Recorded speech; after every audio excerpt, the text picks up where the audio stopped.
Yeah.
Good evening once again to everybody.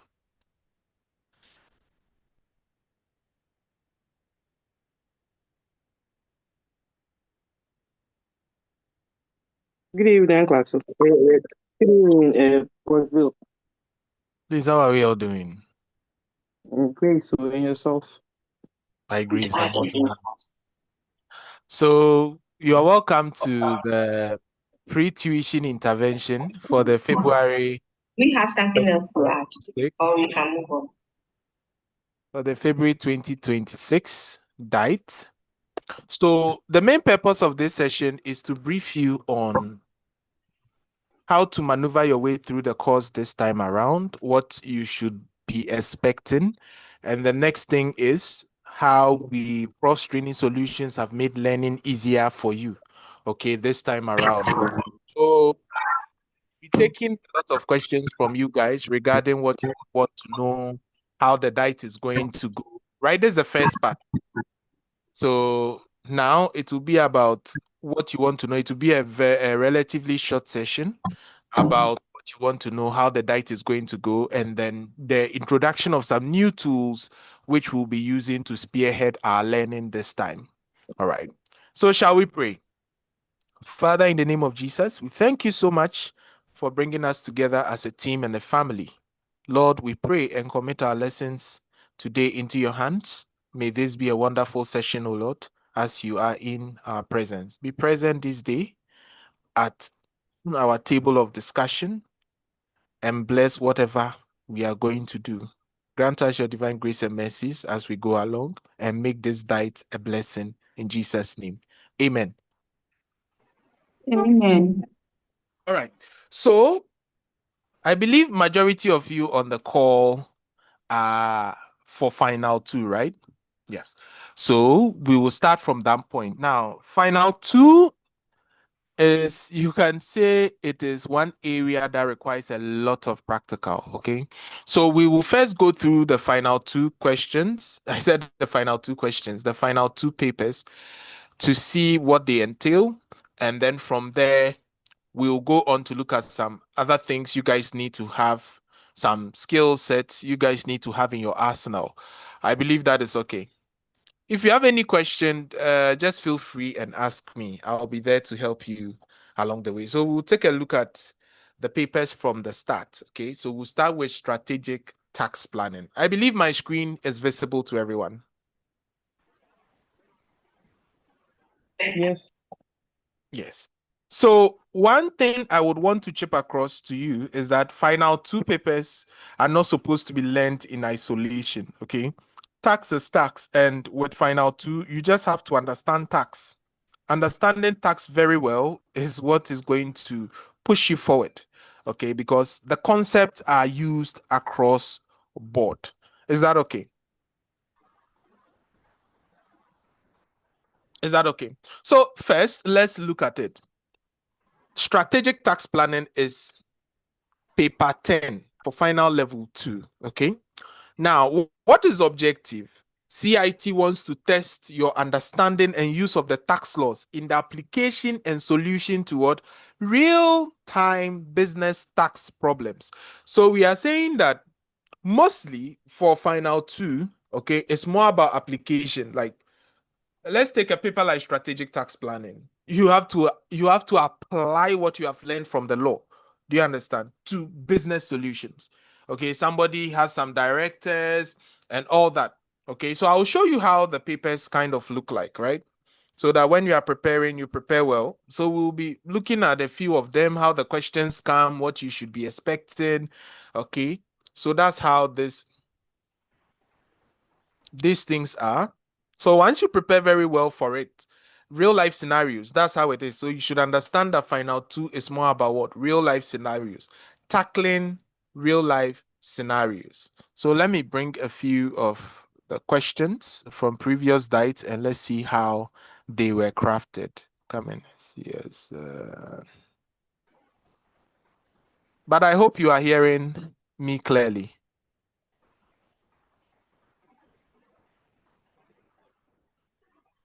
I hope I'm very audible. Yes, please, you are, bro. Okay, that is fine. So let me just take one diet and then you see how STP questions come, right? So I just want to show you how they come. So this is one particular diet. Okay. This one was February 2025, the last diet before the just ended one. So you see how it is, right? So in response to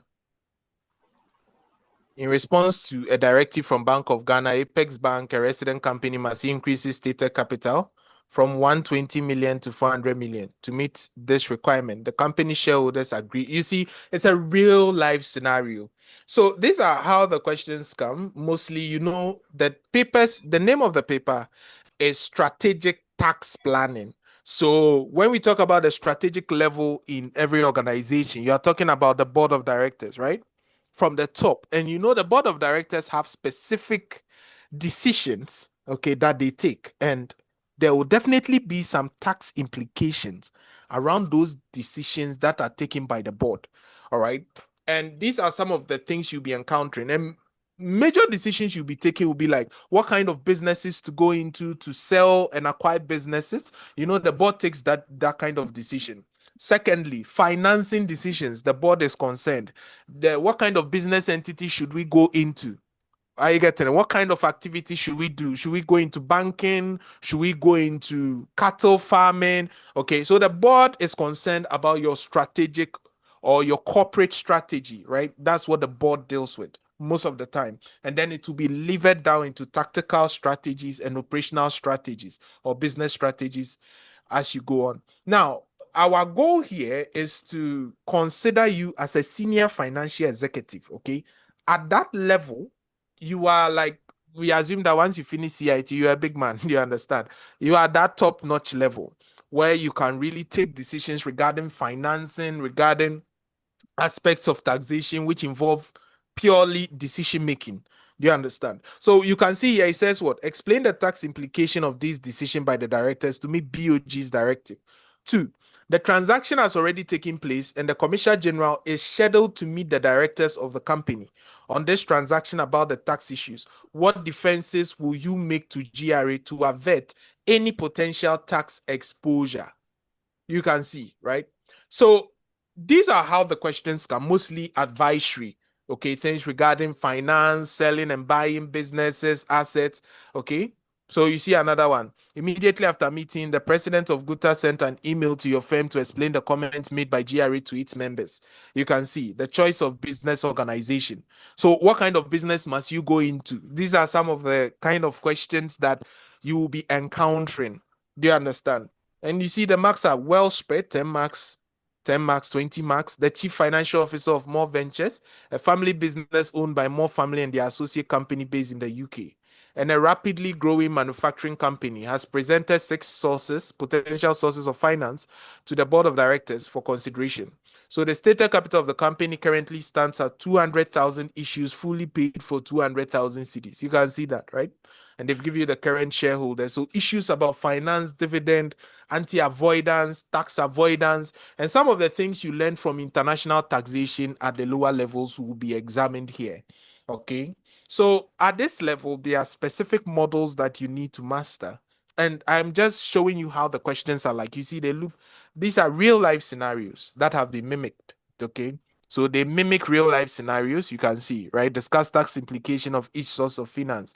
Okay, ABC Tech, a Ghanaian tech company, plans to establish Renewable Energy Exemptions Act. So here you are applying the tax laws. That's the objective of the syllabus. We could see it, right? President of British Telecom, tax implications of acquiring a 60% stake in Kasapa. Okay, so here it's all about what? Practicals. So let's see. It says what? It is going to test your understanding and the use of the tax laws in the application and solution to real-time business tax problems. So let's look at the syllabus. What is required of us? So it starts with strategic tax planning. We have to know the decision-making process, okay? Even when you want to, you want to invest in a company, it's a decision. You want to buy something, it's a decision. Now, decision-making has a particular process. What is that process? Okay, so you need to know the tax process so that you can take decisions regarding tax or regarding taxes. That's what we call tax decisions. It's different from the Commissioner General's tax decision, but making decisions as a consultant, okay, when an issue is presented before you. What is decision making? Making a choice from alternatives. So just like we saw, right? Let's say this guy is supposed to invest in a business with equity or invest in a business with debt. It's decision making. You have to make a choice from these alternatives. And what process do you go through to make this choice? That's the decision making process. By all means, there must be a problem. You must gather data around the problem, right? You must derive alternatives, select from those alternatives and implement it and monitor and review. So this is the process that we take when it comes to some of these issues. Then the next is taxation and present value analysis. Now, you all agree with me that there's something we call the time value of money, okay? That money that you have today is worth more than money tomorrow. Why? Because things will start becoming expensive, inflation, right? Risk, that money you can lose it. 3, opportunity cost.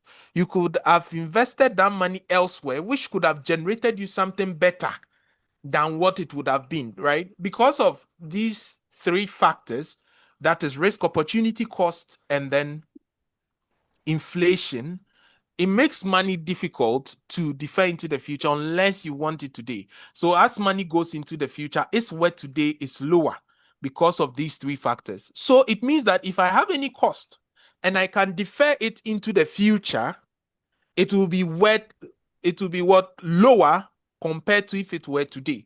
So one of the decisions tax consultants or tax experts take is the ability to defer taxes into the future so that these 3 factors, which is the time value of money, okay, which is the inflation, the risk and opportunity cost, will act on them to sort of reduce the impact of the taxes, right? So that's where taxation present value comes in, because a cedi today is worth more than a cedi tomorrow. All right. So this thing is very important in your decision making as a tax practitioner.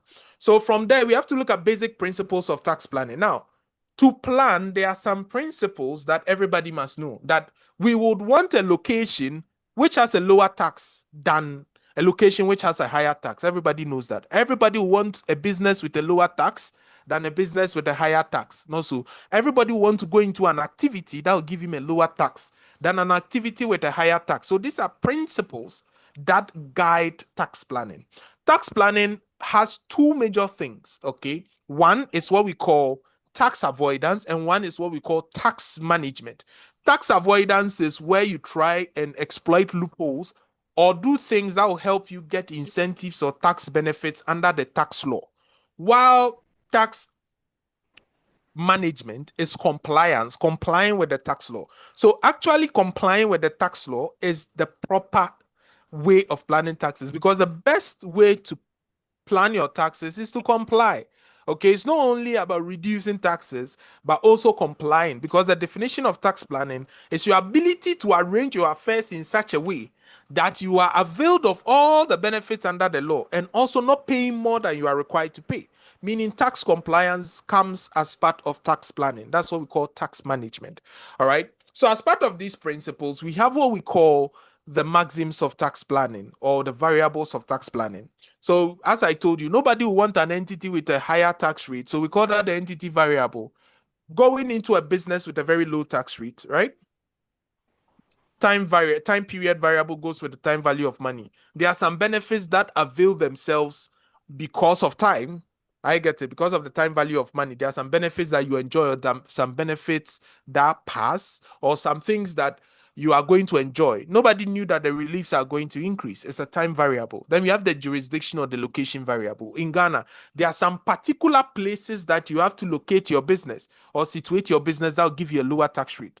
For instance, if you're a manufacturing company, if you situate your business in some part of Ghana, you get some particular incentives. The same way if you're a young entrepreneur, somebody who is at least who is 35 years or less, and you go into ventures like renewable energy production, manufacturing, and all those ones, IT and the rest, there are some benefits that you get because of where you are located, okay? And farming businesses after their tax holiday period. Then there's the character variable. The character of your business is simply business nini subai. What is the business about? So when we talk about character or activity, what kind of activity do you do? For example, if I go into hotel business, then I pay tax of 22%. It's a character variable, the nature or the character of the business, right? Apart from that, there are some other factors that affect tax planning, like uncertainty. Nobody knows the future. You can plan today, and for instance, the government of Ghana is trying to change a lot of things. Upon the budget reading, we can know some things that have changed, and it can affect us positively or negatively. So these uncertainty constraints can affect our tax planning. Apart from that, you yourself, there might be some issues in your company, can affect your tax planning, your budget, management decisions, right? So there are so many things. There are even things we call judiciary principles, things that the law courts have used over the time, and they can affect your tax planning. Legislative constraints, reputational issues, tax audits. These things are all things that can affect the tax planning that people do. All right. Then they talk about legislative and judicial restriction and uncertainty, as I was saying. So these are the factors that affect tax planning. Now, in the exam, this is the most important area, because this thing that you see here as part of strategic tax planning spreads across the whole syllabus. It means any question that they bring from any part of the syllabus contains either of these things. So you can get a question that came on business practices, but it has entity variable inside. You can get a question that came from what? Maybe legislative and judicial restriction, which we call anti-avoidance provisions, and they are everywhere. Okay, so that's how your paper looks like. Then we have tax strategies for new business. So we have organizational strategies, choosing between sole proprietorship, how to leverage on company financing, all those things, they are part of it, right? So the organizational forms. Then basics, tax consequences of entity choice. So what kind of company are you going for? A trust? Are you going for a charity? Are you going for sole proprietorship? Are you going for partnership? All these things have tax implications, right? Then we have other strategies for transferring property to controlled entities. So this has to do with something we call business realization concepts. So retention of property, selling something to your wife in a divorce settlement, all these things you have to know how to do it. Okay, then sale or lease of property, you must know how. Then you come to employee compensation strategy. So this one starts with something we call employee remuneration planning. So you must know how important remuneration is when it comes to taxes, because we have payee, we have SNITs and other statutory payments that govern all these. And as a planner, as a tax advisor, you don't have to just know tax. You must know other things that surround tax, right? So employee compensation strategy comes with proprietor compensation. Okay, when you're a proprietor, deferred compensation and equity-based benefits, employee stock options and plans, partnership interest and payment for their services, all these things have a bit of tax planning in them. There's something we call base erosion and profit shifting, which is where you erode your tax base, cut down the income base, what we are going to calculate the tax on, and transfer it to one other person. In Ghana, we popularly know this as income splitting. All right. So a lot of people tend to do this when it comes to compensation strategies. Let's look at Mr. Ansa. Mr. Ansa is earning 1 million Ghana cedis, right? But 1 million means he'll be taxed at 35%. So what Mr. Ansa will do is he will erode his tax base and shift the taxes. So we call that base erosion and profit shifting. Here we call it income splitting. So what Mr. Ansa does is that he will spread his salary to his children, his wife, and other people. Okay. And they are going to, it will be like, oh, they are the ones earning. So when we tax them individually, the tax will be lower if you put them together than if it were to be him alone, because individuals are taxed on a graduated rate. And that is part of the employee compensation strategies. So proprietors can decide to pay themselves salaries. Meanwhile, at the end of the day, all the money that comes from the business is for them. So that reduction is some sort of eroding their tax base to shift their profit. So base erosion and profit shifting. A lot of people, it doesn't occur to them that sole proprietors and the informal sector do a lot of base erosion. And there's an example, right? If I know the money that is coming into my business is for me, why do I pay myself salary or take drawings? Because that drawing will be charged against profit. It erodes my tax base and it shifts profits. I get into me again. So it means that the profit has been what? Shifted from taxes. So I only tax the profit that is left. That's an example of proprietor compensation strategy. Then we come to taxation and business operating strategies. So here is where you must understand what we call tax accounting. So tax accounting, usually at final 2 level, this tax accounting is mostly examined. It's in the syllabus too, but it's examined under what we call advanced taxation practice. Okay. So profit measurement and reporting, your tax accounting here, tax methods, difference between permanent and temporary, book profit, taxable profit. You see, these things are more theoretical. So they are hardly examined, but they're in your syllabus. You must know about them. Deferred tax assets and liabilities. This is more of reporting, but you have to know. The thing is, deferred tax doesn't affect tax practice. Okay. It's just an accounting adjustment, but sometimes you need to know what taxes are prevalent in the future. That is why for tax practitioners, deferred tax, you must have a knowledge about it. What does it mean? It's a tax benefit or tax loss that is in the future, which you make an accounting provision for today. Let's explain. For instance, in tax, we don't do revaluation, all right? Okay. But however, if your asset is revalued, like if it goes up in value, accounting wise, you must recognize that revaluation, but tax doesn't recognize. There's nothing called revaluation in tax. But however, if the asset is sold at a higher price later on, there will be capital gains or there will be a gain on realization. So tax wise, that extra tax on realization, okay, is in the future. So we recognize the liability today. Okay, and smoothing our accounts off so that in the future, when the liability is due, it would have been catered for. That is what deferred tax means. So deferred tax has no tax implication actually until the asset is actually sold or realized.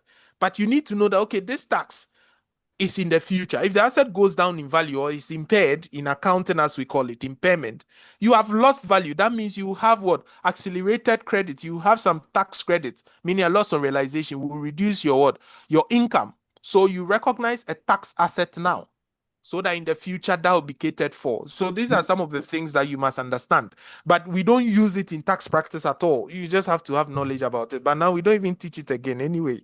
So we have tax incentive which are important areas. I mean, every time there's question on tax incentives. For me, I categorize incentives as those that require approval and those that do not require approval.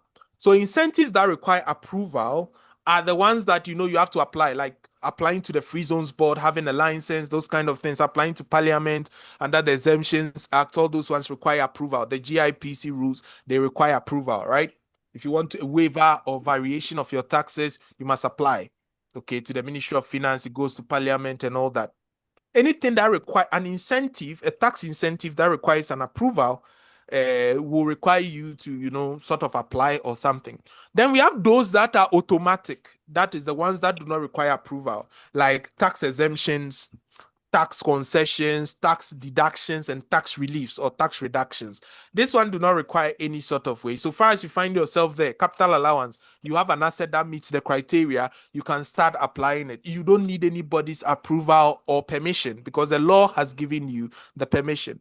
Okay, so you must know the different types of tax incentives. Then it's been a while, but there are some strategies for business growth and expansion. And I haven't seen this in a while. In our old past questions, these things used to drop, right? So here is where those who are very good with international tax, you may shine. It's been a while, though. I don't know whether this time they'll start bringing them. And I hope so. I believe from this time around, we'll be seeing this. Now they're exploring the syllabus very well. So these things will come. So multi-entity business structures, you see, multinational companies who have different business structures across board. Why would they want to come up with multi-entity structures? Because they want to reduce their liability. They want to go worldwide. They want to spread taxes. They want to even do penetration strategy. So these people have various reasons why they come with these multi-entity structures, right?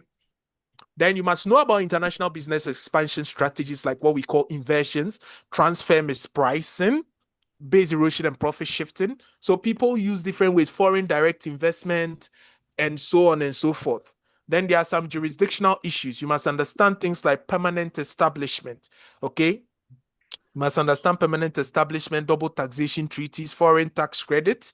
Some people don't even know foreign tax credit is in strategic tax planning until they start showing the light.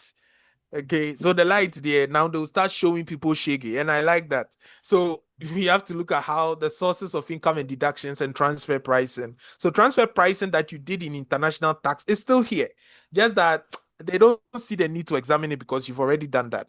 Then finally, the last bit is taxation and business capital transactions. So this has to do with selling shares, right? Is realization when you sell shares or when you transfer your business. What are actually the tax implications on that when you sell shares? Okay, when you split up your business or you do corporate reorganizations, right? We can make reference to places like Section 47 and Section 62 of the Income Tax Act. Okay, bits and pieces of derivatives are spread across our law because mostly people use derivatives in such cases and foreign currency instruments. So Section 25, Section 16, Section 131.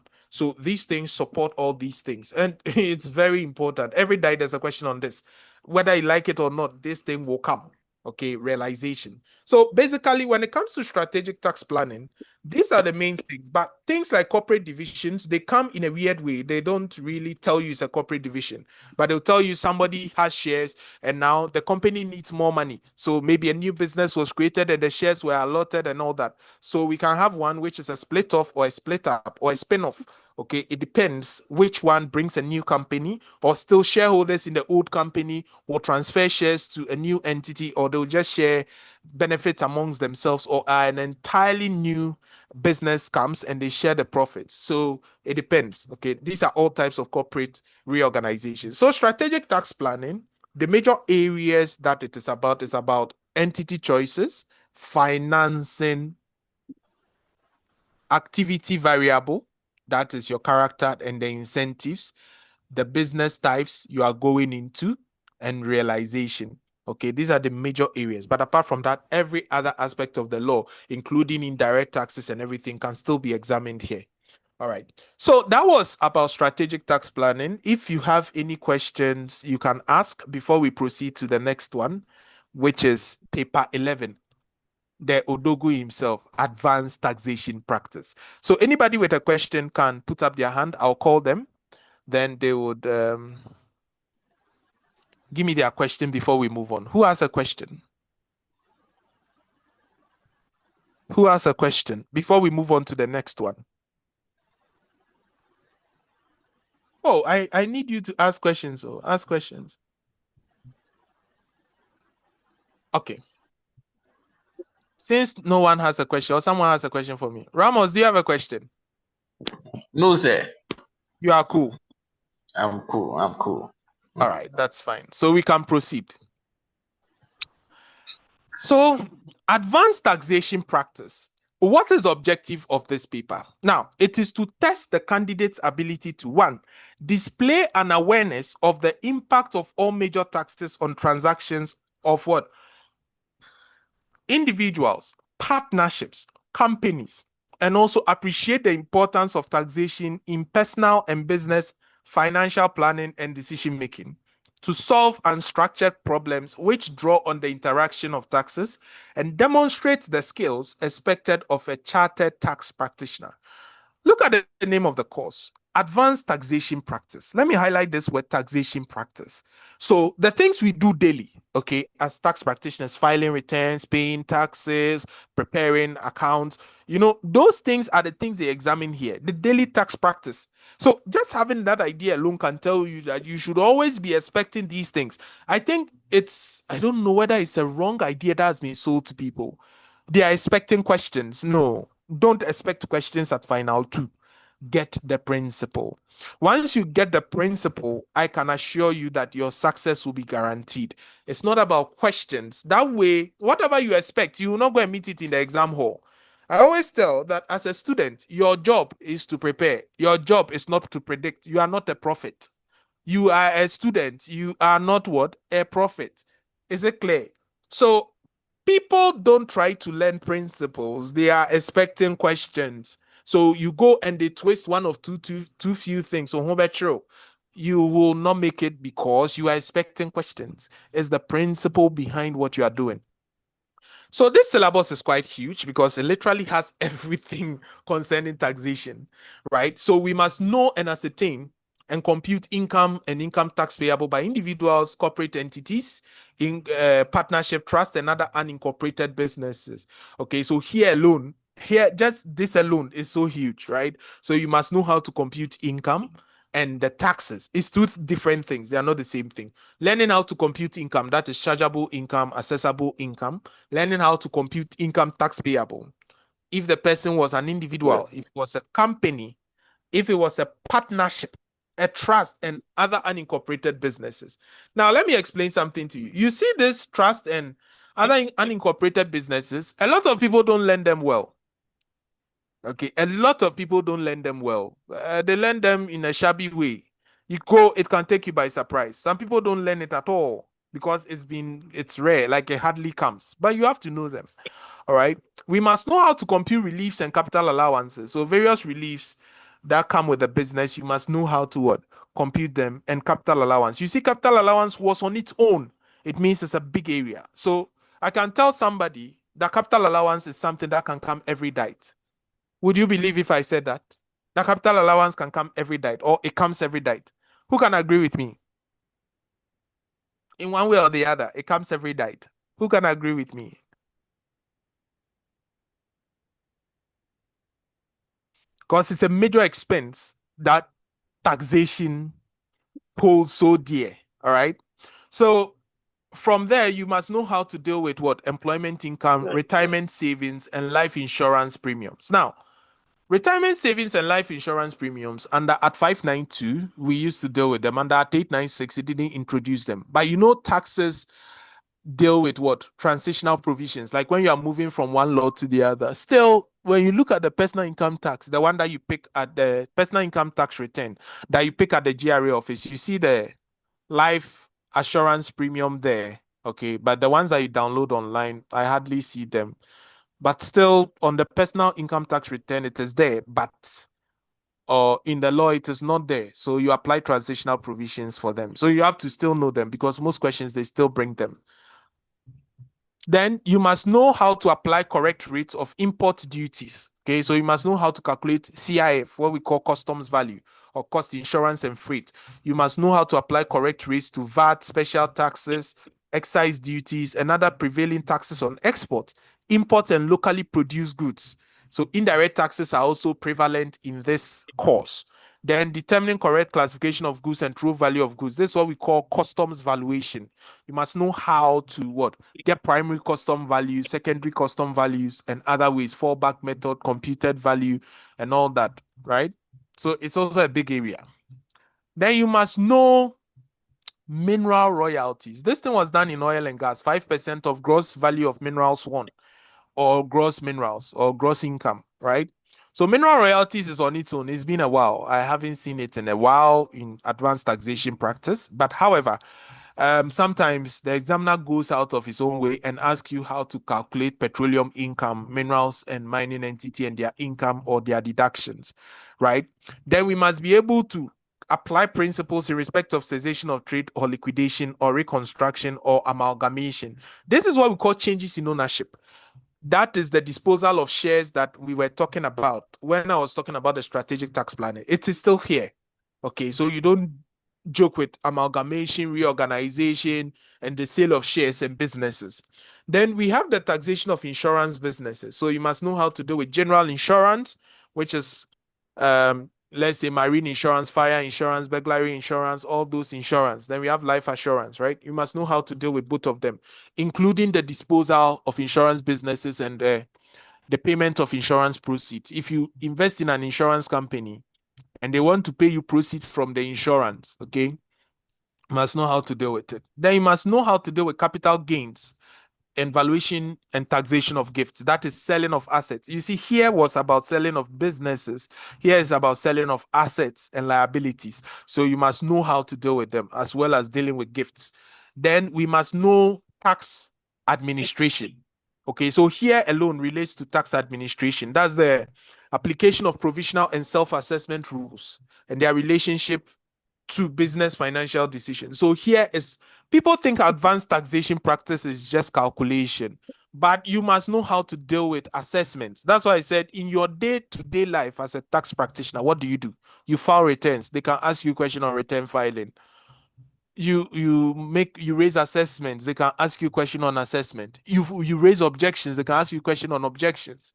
Okay, you pay taxes in installment. They can ask you installment taxes. Anything in taxation, you do it as part of your day-to-day. It can be asked. So this paper is a very big paper, and it is the most failed paper at Final 2. Now, before it used to be ethics, but now it has shifted. I don't know why. This is the most failed paper. In a diet, let's say if 100 people sit, let's just give it 30% chance. In a diet, if 100 people sit, only 30 make it. So I'm telling those who are preparing for Final 2 to start to share their sapomunsio. Do you understand? Yes, start tying your knot very hard. Because this paper, though it's not difficult, I think people have the principles all wrong. That is the problem. They have the principles all wrong. Are we okay? So that was about tax practice, advanced tax practice. Who has any question before we come to tax practice, ethics, and administration? EA, can you hear me? Yes, Boss Bill. Yes, I hope you are doing well. Yes, Please, so it's time for ethics. So maybe you give us a brief about it. I'll share it. I Okay. think yeah, we can flow. I'll come in as and when it's necessary. Oh yes. So when I'm going to ethics, then you come in. Don't mind me. All right. That's fine. So anybody with any question? Before I come to the last part of advanced taxation practice, there's a part that we hardly talk about in class. Who has a question for me before we move?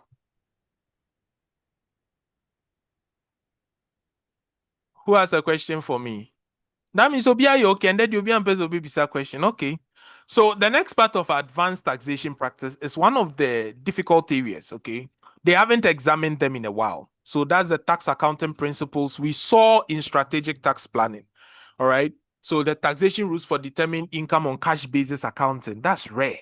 Hardly would they give you cash basis accounting. Basically, it can come as theory, right? Cash basis accounting, accrual basis, prepayment, claim of right, long-term contracts, trading stock, debt obligations, dealing with jointly owned investment where we share together. So if I own an investment with you and an income comes, let's say interest, and we share according to our proportion, indirect payment and benefit and recouped expenditure. These are all tax accounting. Tax accounting is different, completely different from taxation itself.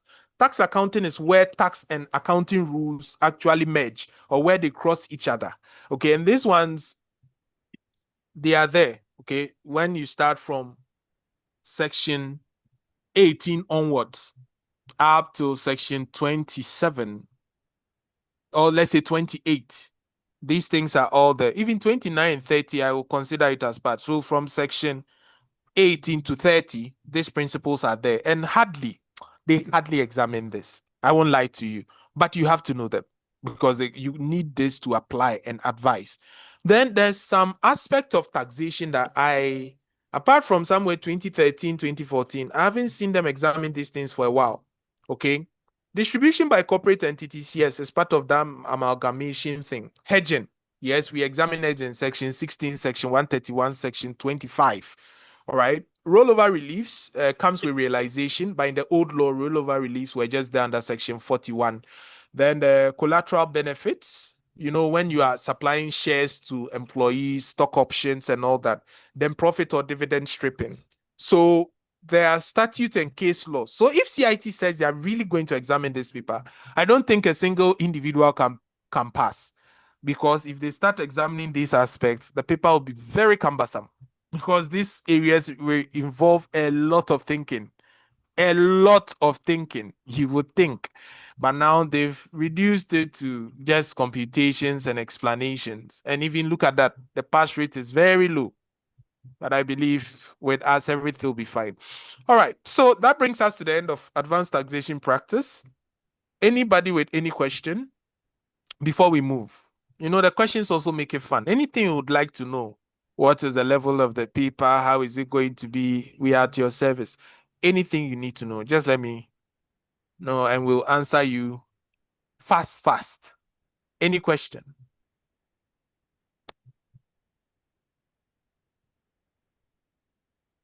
Any question? Okay, EA, do you have anything you would like to chip in for advanced taxation practice? Maybe there may be some things I might have missed. Okay, Boss Bill, I think you are on point, considering the fact that you are walking us through the key areas stated in the syllabus as a guide. That's okay, but beyond the materials provided in the syllabus, once lecture starts, we are going to take students through our model by model approach towards the whole final level 2 exam.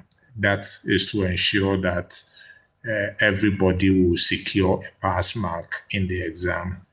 So I think that's what I have to say. If you look at it from the syllabus perspective, that is it. But one can also say that in the most recent exams, you see that they are not testing it strictly according to what is in the syllabus.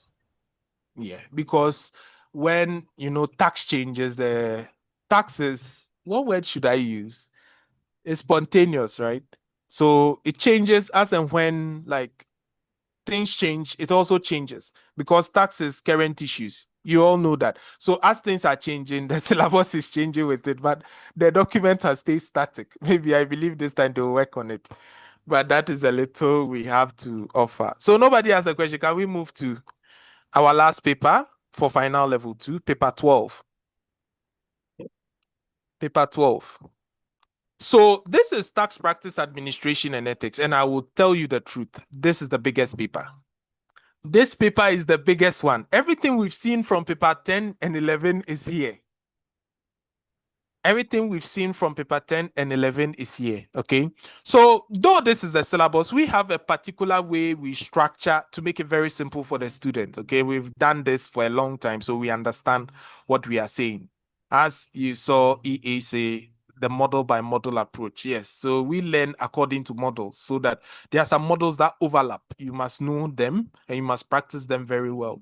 So tax practice administration and ethics is a combination of 2 courses. So this is the name of the course: tax practice administration and tax practice ethics. Okay, but that's why we shortened the tax practice administration and ethics. All right, so it's 2 courses in one. So what is the objective? The objective is to ensure that the students acquire in-depth knowledge of tax administration procedures and develop a thorough knowledge and understanding of tax compliance issues and be conversant with the implications of non-compliance. So that means there'll be aspects of non-compliance or tax evasion and avoidance in here as well. So when you are a very smart student, you know exactly what they are going to deal with. So the syllabus starts with the structure and functions of the revenue agencies, or sometimes I call them the key players in tax administration. All right. So you must know the structure and functions of GRA. This is a frequently popping up question, pops up almost in all the exams. The power of the Commissioner General, delegation of the powers and duties of the commissioner. So the commissioner has some powers that he can delegate and ones that he cannot delegate, right? So what the commissioner does in terms of administration of taxes and the functions of customs, the customs officer, duty of the excise officer, the preventive officer. These things it's been long since I saw it. Or EA. Yeah, Please, that's true. the duties. It's been a while. They have so many things that they can examine. Why would they come and examine? But you still have to know them, though. Especially the role of the commissioner, maybe customs. They can ask you the functions of a custom officer. Hey, this kind of questions, the people will feel poto. Why? Because you can't keep them in your head just by. But reasons for prohibitions and restrictions on import and export, you have to know them because definitely they can ask you. Some diet they asked about a guy who imported some goods and some medical equipment and then some things that he brought. They are restrictive goods like armor and those things. You need approval from the Ministry of Interior. No, so I think so. Then the tax compliance process or tax administration. So here a lot is in here. So learning, assessment, and filing of tax returns, right? Relating to income tax, capital gains, gift tax, petroleum taxes, and all other taxes and levies. How customs, excise, export, and import duties, and all those things were, including VAT, goods in transit procedures, is being rare. This thing is very rare. Custom transit. Preparation of custom entry forms. Yes, you must know how to get tax liabilities and prepare customs entry. This thing pops up frequently. Then the import entry and export making processes. Yes, that's import clearing procedures and the rest. Then custom valuation, which we saw across all the three papers. Custom valuation is there. VAT, customs, you saw it in all the three. They are still there. Everywhere you can't dodge VAT and customs. So one night you go and see strategic tax planning, you see customs warehousing. You'll be like, a customs warehousing, but yeah, then what? Yes, they are. You see, that's why I said we use the model by model approach. There are some models that you must understand. They cut across. Do you understand? So we have import entry declaration and processes for clearing goods. I used to frequently pop up, but it's been a while. Oh, yeah, has it popped up recently? Which one? The import clearing procedures. No, that has not been tested in recent times. Yes, I think somewhere 2018, 2019, 2020 was the last time. But from there, I haven't really seen it. Yeah, what I can say is that if you study CIT, you realize that they are era and season. It appears we are in a new era now. Okay. And they are doing their own thing. Okay. So some of these things, there are some things that people worry themselves learning, and I think it will never ever be examined. Some things are purely office processes that if you don't work in that division in GRA, you cannot answer. And it's hard to get adequate information for those things. And what do you guys think? Are they lie?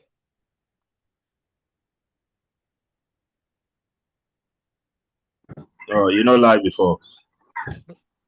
So there are some things that, yes, they are in the syllabus, all right. But if I'm not working in customs, there are some things that it's hard to even get information from. A course like tax audit, okay?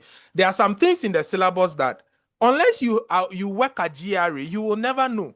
Or unless you have insider information.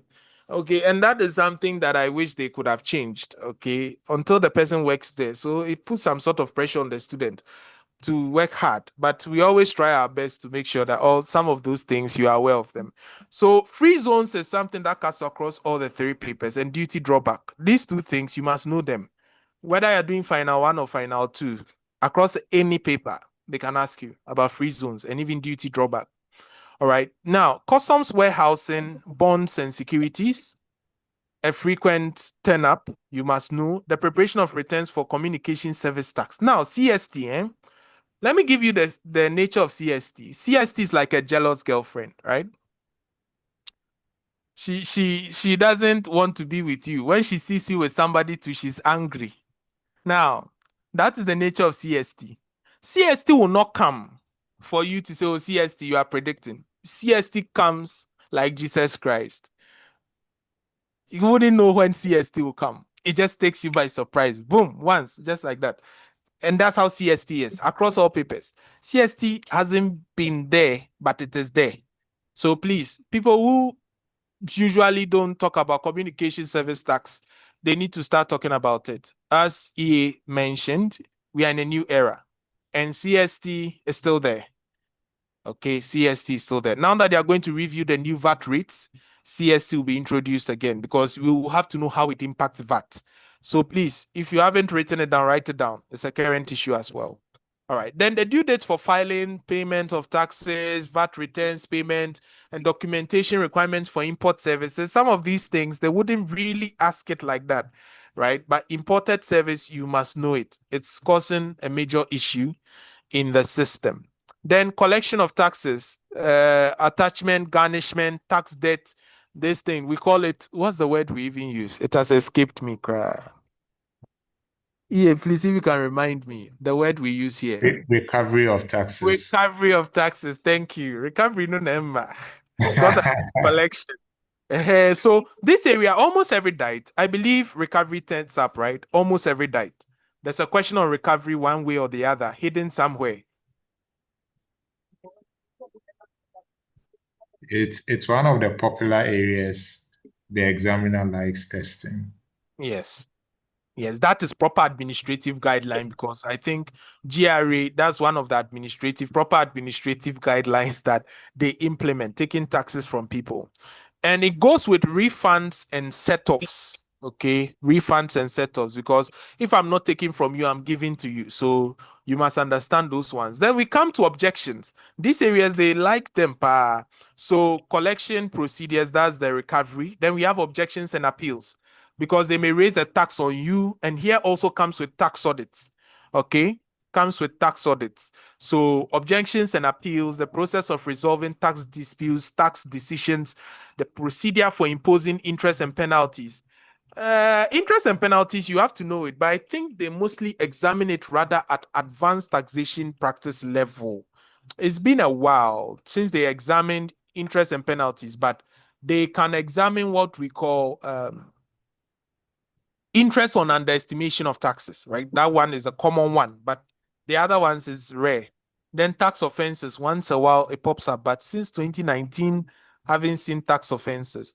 Then offenses and penalties for non-compliance with transfer pricing rules and regulations. You see, transfer pricing is coming here again. Then you must know about tax forms and notices, procedure for serving notices and other documents.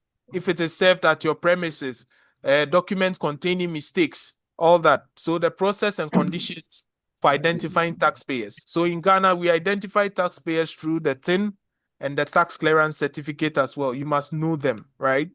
Then learn how to prepare tax schedule, compliance schedules, and tax return. Sometimes they give you the return for you to fill in the exam hall. I like that one. It's so practical, eh? So they give you details. They use it to fill a tax return. But I think since 6 dates now, it hasn't been examined.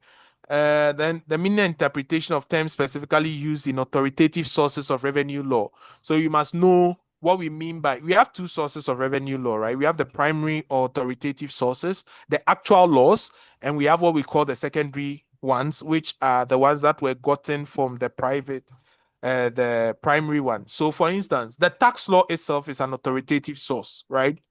Document and memorandum of understanding from international partners are all authoritative sources. The secondary sources are the textbooks we are using, the journals, the research, all those things are secondary sources.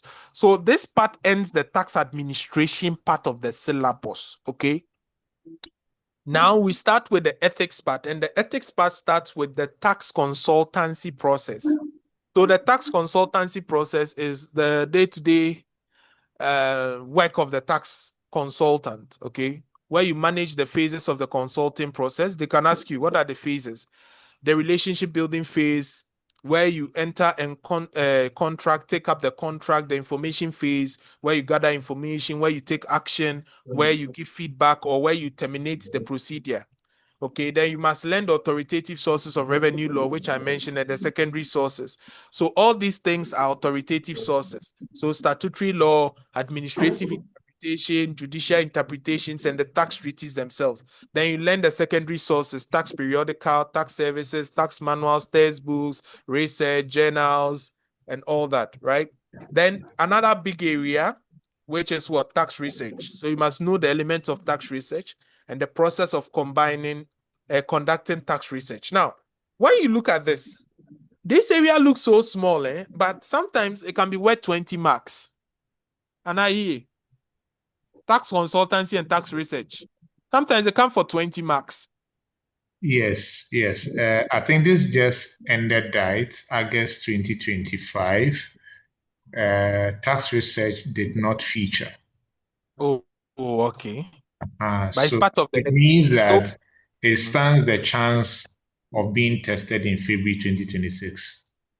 you see, they've given you a clue. It stands a chance. But last night, what did they bring on ethics? On ethics, I think there was something on the engagement letter. Oh, okay. That means engagement letter has popped up twice. I think back to back. February 2025, they brought engagement letter. They brought it again. Wow. Yeah. So the students who like predictions, were they able to predict? You just learn. Okay. So this tax consultancy and tax research process is also a key area for those who want to pass ethics first attempt. And I think this thing, we pay very close attention to them because they are mostly not in key textbooks, but I think our textbook has this, I believe so. Then the professional legal rules and practice guidelines. This one too, sometimes the notes are difficult to get, but we have all that. I tell you, we are preparing you 150% for the paper. Those who join us attest to that fact.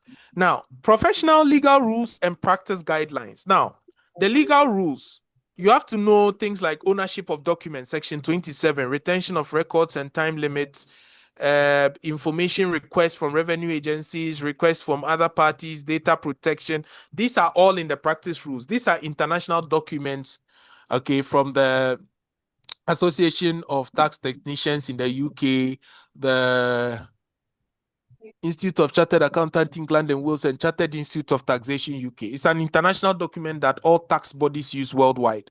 Okay, but you have to know not all, but key ones. Okay, so you have to understand the professional standards and guidelines that are issued by the profession, both in Ghana. So in Ghana, we have the Citg Act. Okay, that's the professional standard and guidelines that is issued. And for a while now, they have been examining the CIT Act almost every date, right? And then the international arena is where we have the professional rules and practice guidelines. We call it the PRPG.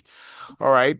So things like practice governance and management, dealing with client services, handling complaints, ethical issues, dispute resolution between clients and the tax practitioner, continuous professional development, training, and the rest, right? The professional responsibilities of members in employment and the ethical aspects of taxation and managing ethical behavior. This is where we have the self-interest, self-review threat, intimidation threats, confidentiality, and all those things, right? So the tax practice ethics, this is it.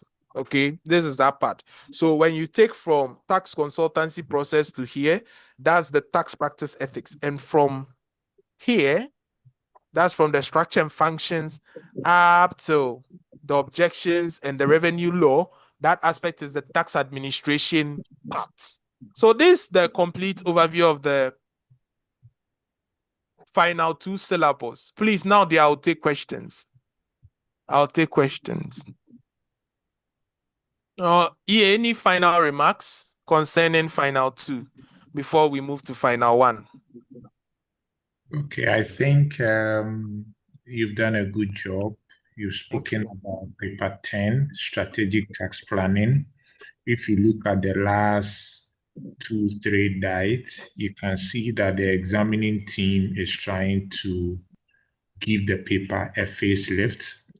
They are deviating from the usual trend where you can just walk into the exam hall predicting the areas that will come, meaning that if you are preparing for February 2026, you need to take that paper serious, all the areas that Boss Bill has mentioned this evening.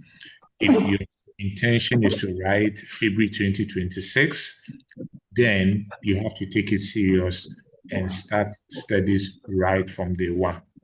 Then he spoke about advanced taxation practice paper 11.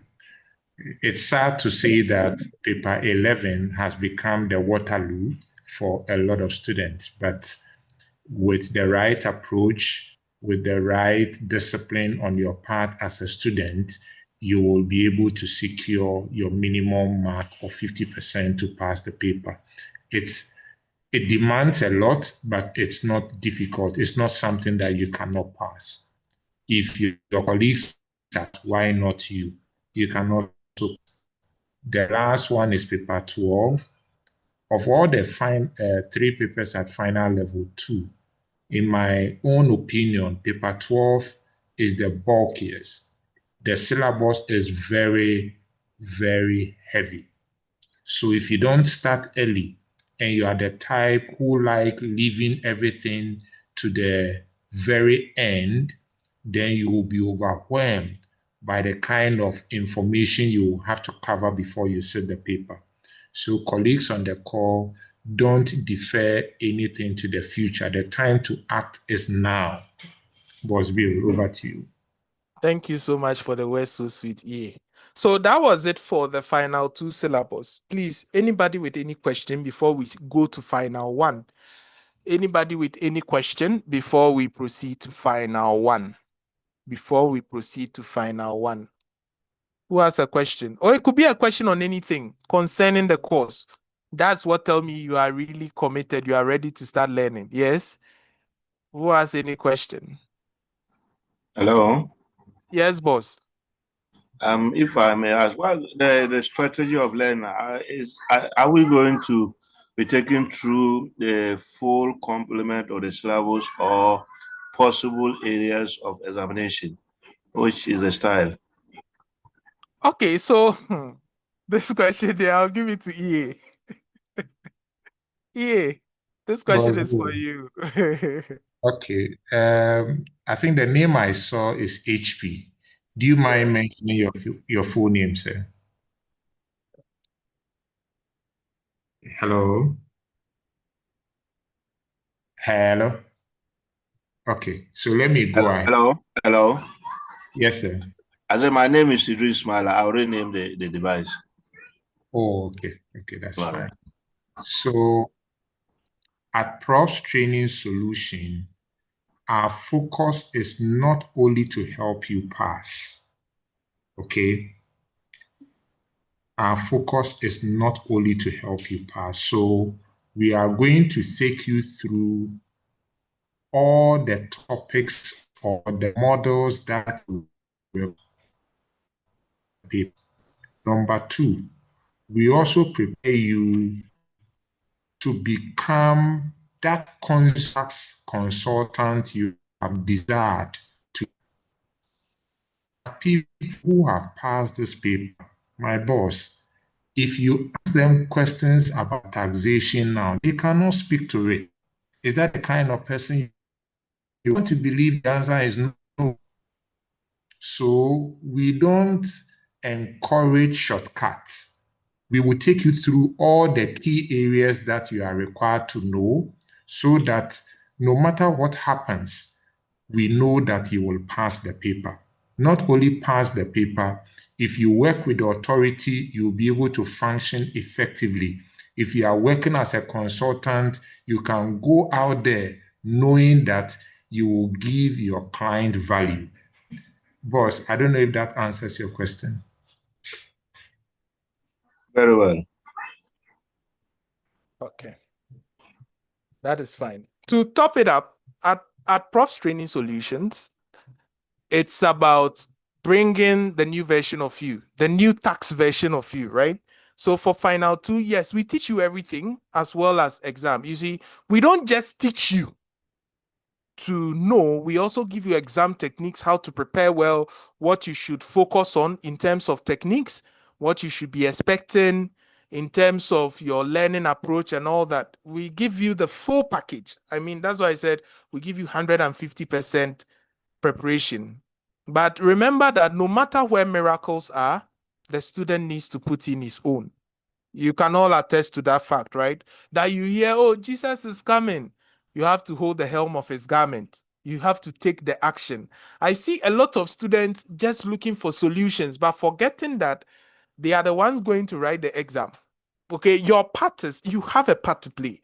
That one, I won't lie to you. If you think that everything will be laid in front of you for you to pass there, even if we give you a port, you have to still learn the port. No be so. Or who doesn't agree with me? Yama wa pokra and what's a wishing upon?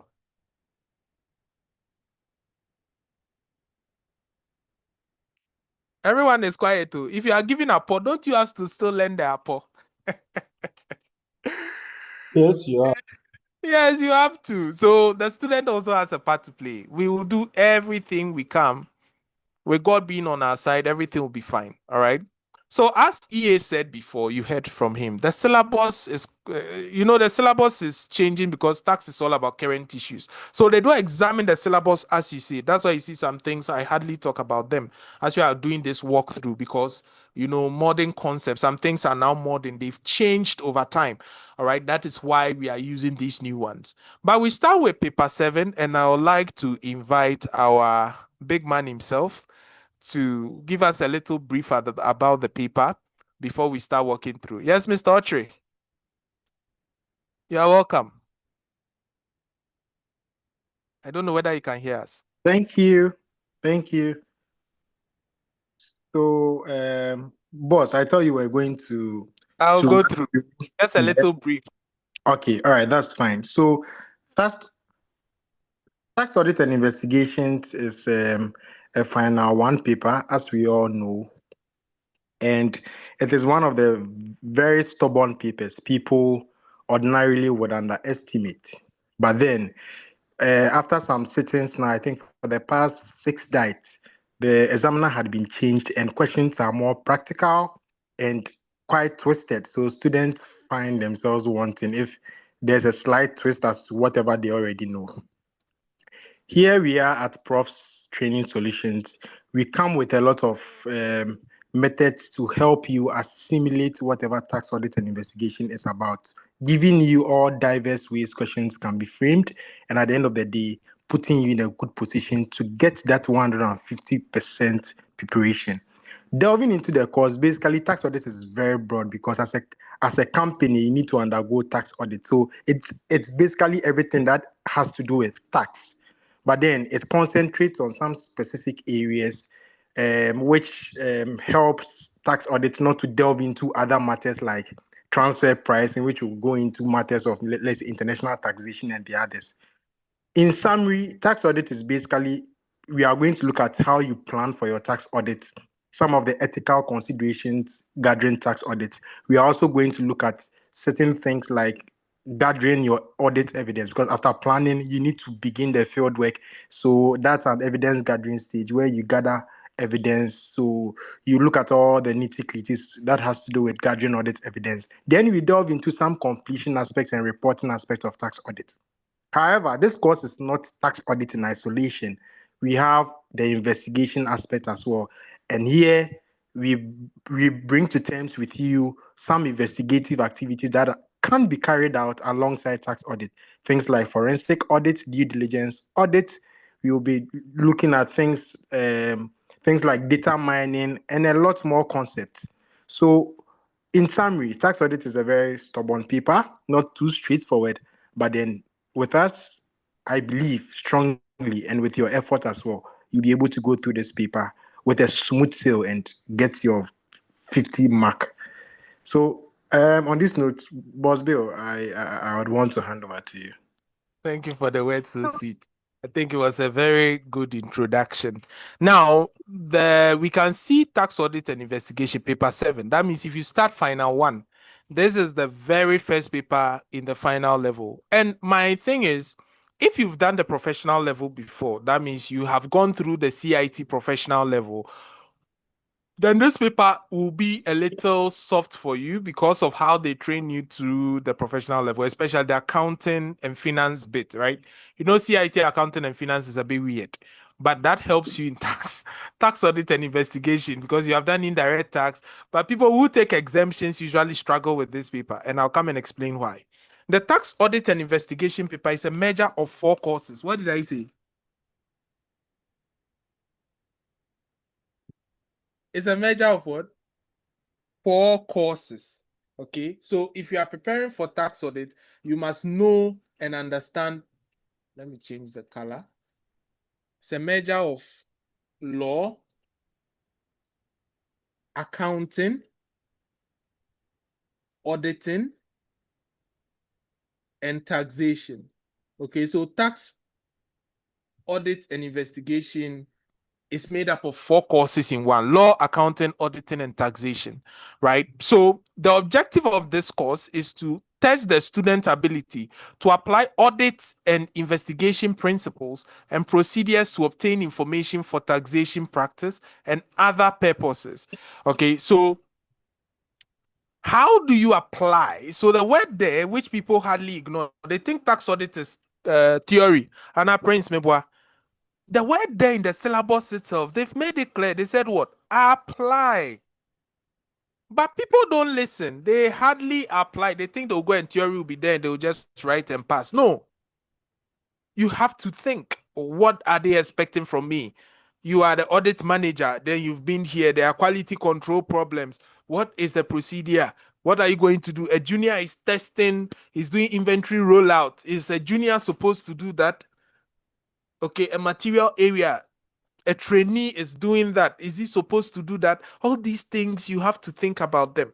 So the thing is the application, as I told you. So the syllabus, first, we start with a framework of auditing. So here, hardly do they really examine them. It's been a while. It's been a while in the old ones, but yes, here they mix it up, right? Like the legal and professional issues, yes, they bring them up. The concept of accountability, auditing principles. For auditing principles, yes, definitely. Concepts, methods, and techniques. So here, usually, I call it the legal and administrative framework, okay? This part, the framework of auditing, the duties and responsibilities. So here you are learning things about the ethical framework, independence in fact and independence in appearance. You are looking at the what we call the Revenue Administration Act.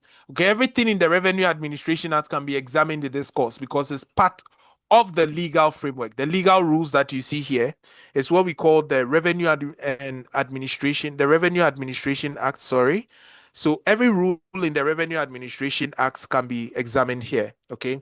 So things like installment taxes, they come once a while, they throw them. Assessments, they throw them because as an auditor, I told you 4 courses, right? Law, audit, accounting, and taxation.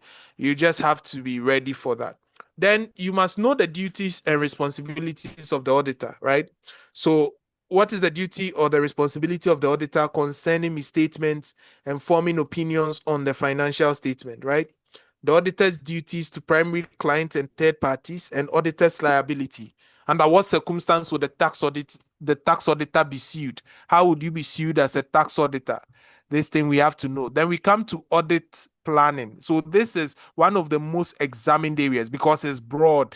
You must be able to know your client procedures, evaluate the client, know the scope and objectives of the audit, gather risk, send engagement letters, developing audit plans to achieve the desired goals, audit files and working papers, web programs, job costing budgets, and audit committees. Now here, mostly now they use the GRA audit procedure, and we call that pre-contact procedures.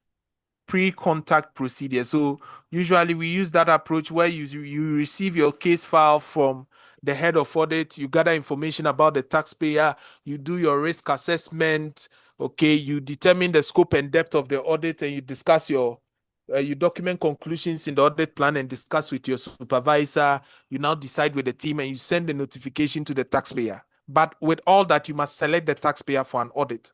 Okay, so that part is very broad. It's one of the broad areas. And whether you like it or not, something like the assignment of staff and all that, they are all under the audit planning stage. That tells you that this is a broad area. You see, it's on its own. So every night, I tell students, have you mastered audit planning? Audit planning and risk assessment are always there. You can't do away with it. As your lecturer was saying, the planning procedures, you have to know them. Then it comes to audit practices and procedures. Now, here to constitute, I can say that this constitutes about 40 to 60% of your diet, because even within planning, procedures are still there. We have planning procedures. Okay, audit programs are still part of planning, which are still here, because within the audit plan, you have those procedures. So these things put together sometimes can get to 70 marks. There are diets where it's purely about procedures, then a little bit of taxes here and there, but purely procedures. That's how this paper is. So we have audit evidence collection. So we have to know the sources and methods of collecting evidence. So usually I tell people that, okay, when it comes to audit evidence, it is coming from a particular source. The sources are data 3, right? That's what I always tell people, data 3.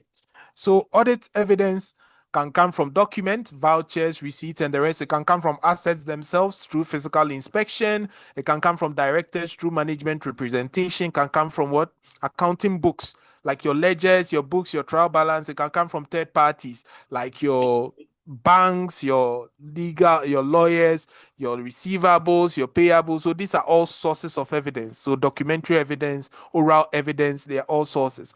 The methods of collecting evidence, we can collect evidence by using specific techniques. I call them recario. So we can collect evidence by recomputation, that's computational evidence, inquiries, confirmation from third parties, analytical procedures. We can do reperformance like a cash count. We can recount the cash, inspection of documents of assets and observation. You are doing a stock count, I can watch you. So these are the major ways we can collect evidence. And the major ones can also be verifications or walkthroughs. So there are so many ways we can collect evidence, right? Through even what we call computer-assisted audit techniques, CATs. Okay, we can use what we call something test data. Okay, that is where we put dummy transactions, and we can have what we call audit software. That's where we use audit software to audit. Now, almost everybody uses audit software, right? Okay, like XBRL, Caseware, there are so many of them. Then we come to selecting appropriate audit procedures. So every transaction, and this is very practical because they can give you a question where they'll ask you the procedure to use. And to select procedures, you must think about the scenario. It relates directly to the scenario, which people hardly know this. Because every audit question that you have, you must always think about what you are testing, why you are testing it, and for what purpose, right? So what you are testing, why you are testing it, that's the purpose, and how to do that. So how to do that is the recario. So if I say, what am I testing? I want to test an asset. Why am I testing it? I want to check whether the asset exists. How would I do that? How do I check whether an asset exists? I must inspect it. Okay, so what are you testing? That's the source. Why are you testing it? That's what we call an assertion, existence. And how would you do that? I must inspect the asset in the company's warehouse to confirm existence. Okay, so this is how these appropriate procedures work. So you must know what procedures go with it. Then we have what we call audit test. So audit test, there are many kinds of audit tests. Walkthrough test, system confirmation, a lot of them, right? Verifications. Verifications mostly work with assets and liabilities, right? But this audit test, we also have document examination techniques, which CIT likes a lot. So document examination techniques, we have what we call document vouching and document tracing. Then we have compliance and substantive tests. So we have system walkthroughs, like understanding the taxpayer system. So compliance tests are also known as test of control. So what is a test of control? Look at me. If I tell you that I want, every company has an objective, right? I want a white teeth. Okay, that's my objective. How would my mom has to check whether what? I brush my teeth twice a day. So mom checking me brush my teeth is to confirm whether I want a white teeth. Do you understand? So the objective is I want to have white teeth. I tell that I brush my teeth twice. That is a procedure that I've set. This is what we call the system walkthrough, or things that you have set apart. So the controls. Now my mother is going to check whether truly I brush my teeth twice a day. So that's the auditor. My mom is acting like the auditor. So whatever process you have set, the auditor will check whether it is true. And that's how compliance testing works. And if your compliance tests are very strong, meaning that we don't have any control problems, then we'll minimize the amount of detailed testing we do. That's what we call substantive test. And substantive tests are in two types. There can be analytical procedures or test of detail. Then you have to look at statistical and other sampling approaches to audit testing, observation and directional test, cutoff test, third-party confirmations, management representations, evaluating internal controls and system audits. They go together. Evaluating the management information system, computer-based systems, and CATs. What I mentioned earlier, that it can be what we call test data or audit software. So this area, I told you, it can be a big area of the tax audit syllabus. So it's very, very broad. Then from there, we come to audit engagement and investigations. So this is where you have to look at a lot, okay? So you have to look at fraud investigations. You have to look at the location of tax audit, DEX audits, and field audits. So you have to look at issue-oriented audit, comprehensive audit, how to select audit cases, data mining, rule-based and automated risk scoring systems, tax returns, information we get from third parties, previous case histories, business sector profiles for the taxpayer, how to screen data and analyze techniques, okay, and various investigation techniques like, as Prince said, due diligence, assignment, forensic audits, compilation, arrangement, prospective financial information, this then compliance, engagement, and the rest. You must know them, right? Then finally, the audit review and the reporting stage. This is where we mostly do review. And in tax audit, we have three types of review. The auditor himself, the auditor self-review. We have what we call the head of audit review, and we have what we call technical reviews. You must know them. And you must know different ways that auditors form reports. They form their audit opinions, and the form and content of audit report, tax audit, and investigation reporting, as well as what we call audit certificates and audit reports. So a certificate is issued midway, depending on something that have done. Some audits, when they finish internal control testing, they give you a certificate. So some questions will tell you distinguish between an audit report, let's say an audit flash report, and an audit certificate. It comes a lot, so you must know them. So the tax audit syllabus, basically, this is what you should be expecting. So I don't know whether anyone has a question. If not, Prince, do you have any final remarks for us before we proceed to the next? Okay, so in terms of final remarks, I think you've said it all. You've given a very broad overview of what tax audit and investigation entails, and I believe with your effort and with our effort, you should have everything covered, and everything that the examiner would want to examine us on should be covered by what Bill had well elaborated to us. So thanks so much, and we hope to see you soon. And it's going to be an interesting section ahead. All the best. Let's take Thank oil you. and gas now. All right. That is fine. So with oil and gas, a lot of things have changed now, okay? Oil and gas, a lot of things has changed now. But what does the examiner want from us? We must understand the basic principles, theories, and techniques of petroleum economics. But the petroleum economics part, now they don't examine it again. They don't examine it because you see, our jobs as tax practitioners now, it's evolving. So the economics part, let's leave it to those doing petroleum economics. But there's an aspect of petroleum economics they still do examine in our exam. Okay, I'll come and make that known to you. But we must be conversant with the regulatory framework of the oil, gas, and other mineral sectors. This, I can assure you, every diet it is there. And the fiscal regime of oil and gas and other mineral industry, yes, this is also there. And you must be able to apply to solve real-time tax problems. So now, this is how the paper is. The trends have changed. as you saw, EA said it, Mr. Autry also said it. So you can see that these things, now things are changing. The landscape for CIT is changing because tax is the next big thing in Ghana. You can't run away from it. So if you want to become better at this profession, you must be ahead. So let's look at the syllabus. One is the intro part. So we have to know the ownership of petroleum resources, okay? Minerals, acquisition of petroleum and mineral rights, the rationale for having a unique tax regime for the extraction industry, the aims and objective of the state and investors to venture into extractive industry, the preemption right of the Republic of Ghana, the pre-license phase, reconnaissance phase, prospecting phase, right acquisition and contracting phase, exploration phase, evaluation and appraisal phase, development phase, production phase, decommissioning phase, surrender of mineral rights, suspension and cancellation of mineral rights, mining lease and restricted mining lease, surface rights and compensation, power of the Mineral Commission, faction, the functions of the Inspectorate of Mines. You know the funny thing? Now, it just occurred to me. Now, what they are examining is purely this. Wow. This is what CIT is purely examining. Exactly this. You can go and check the papers. Exactly this. This is what they're examining. It's funny.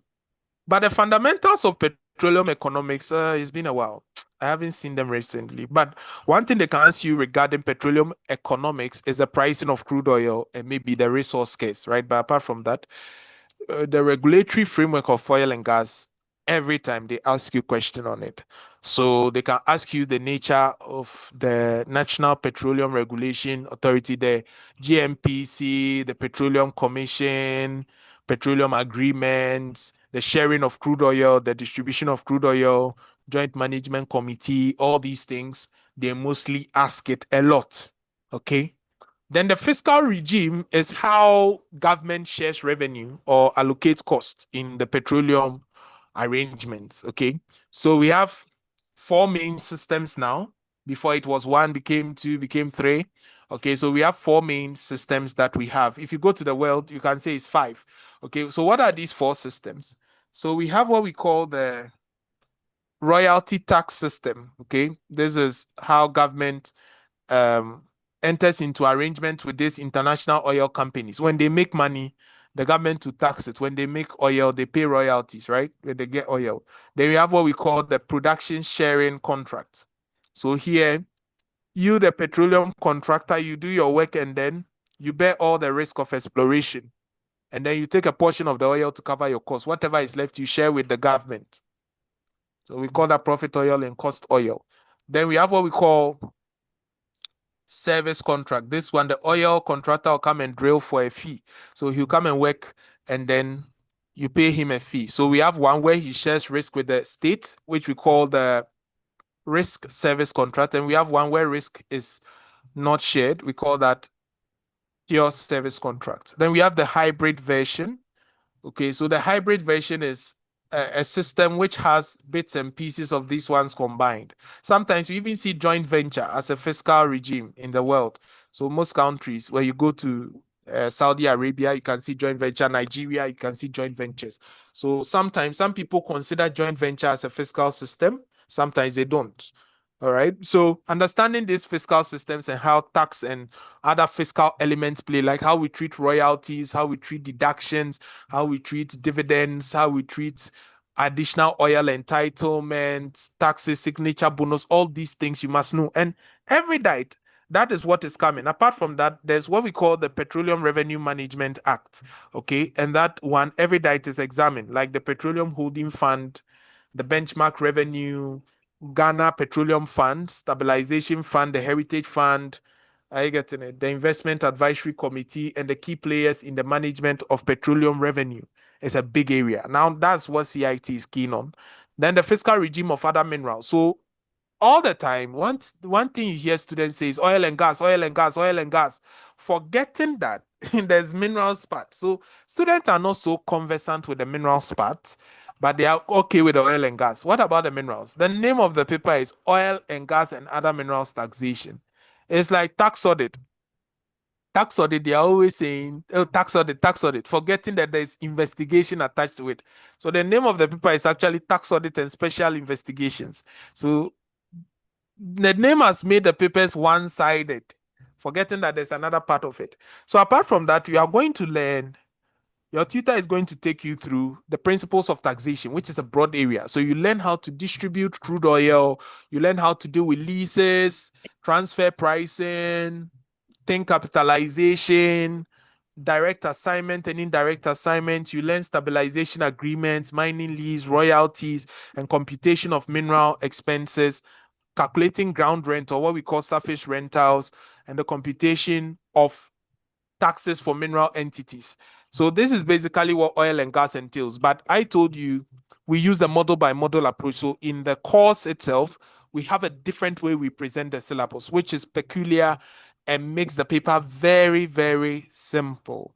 Are we okay? So that is what oil and gas was about. If you have any questions, you can ask. If not, we proceed to my Odogu, international tax.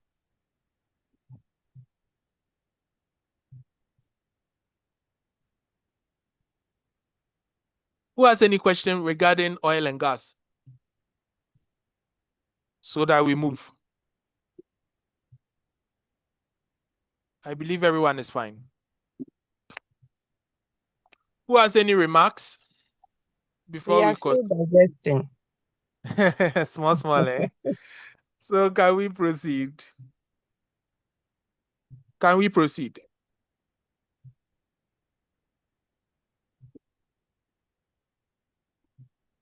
Shall we proceed?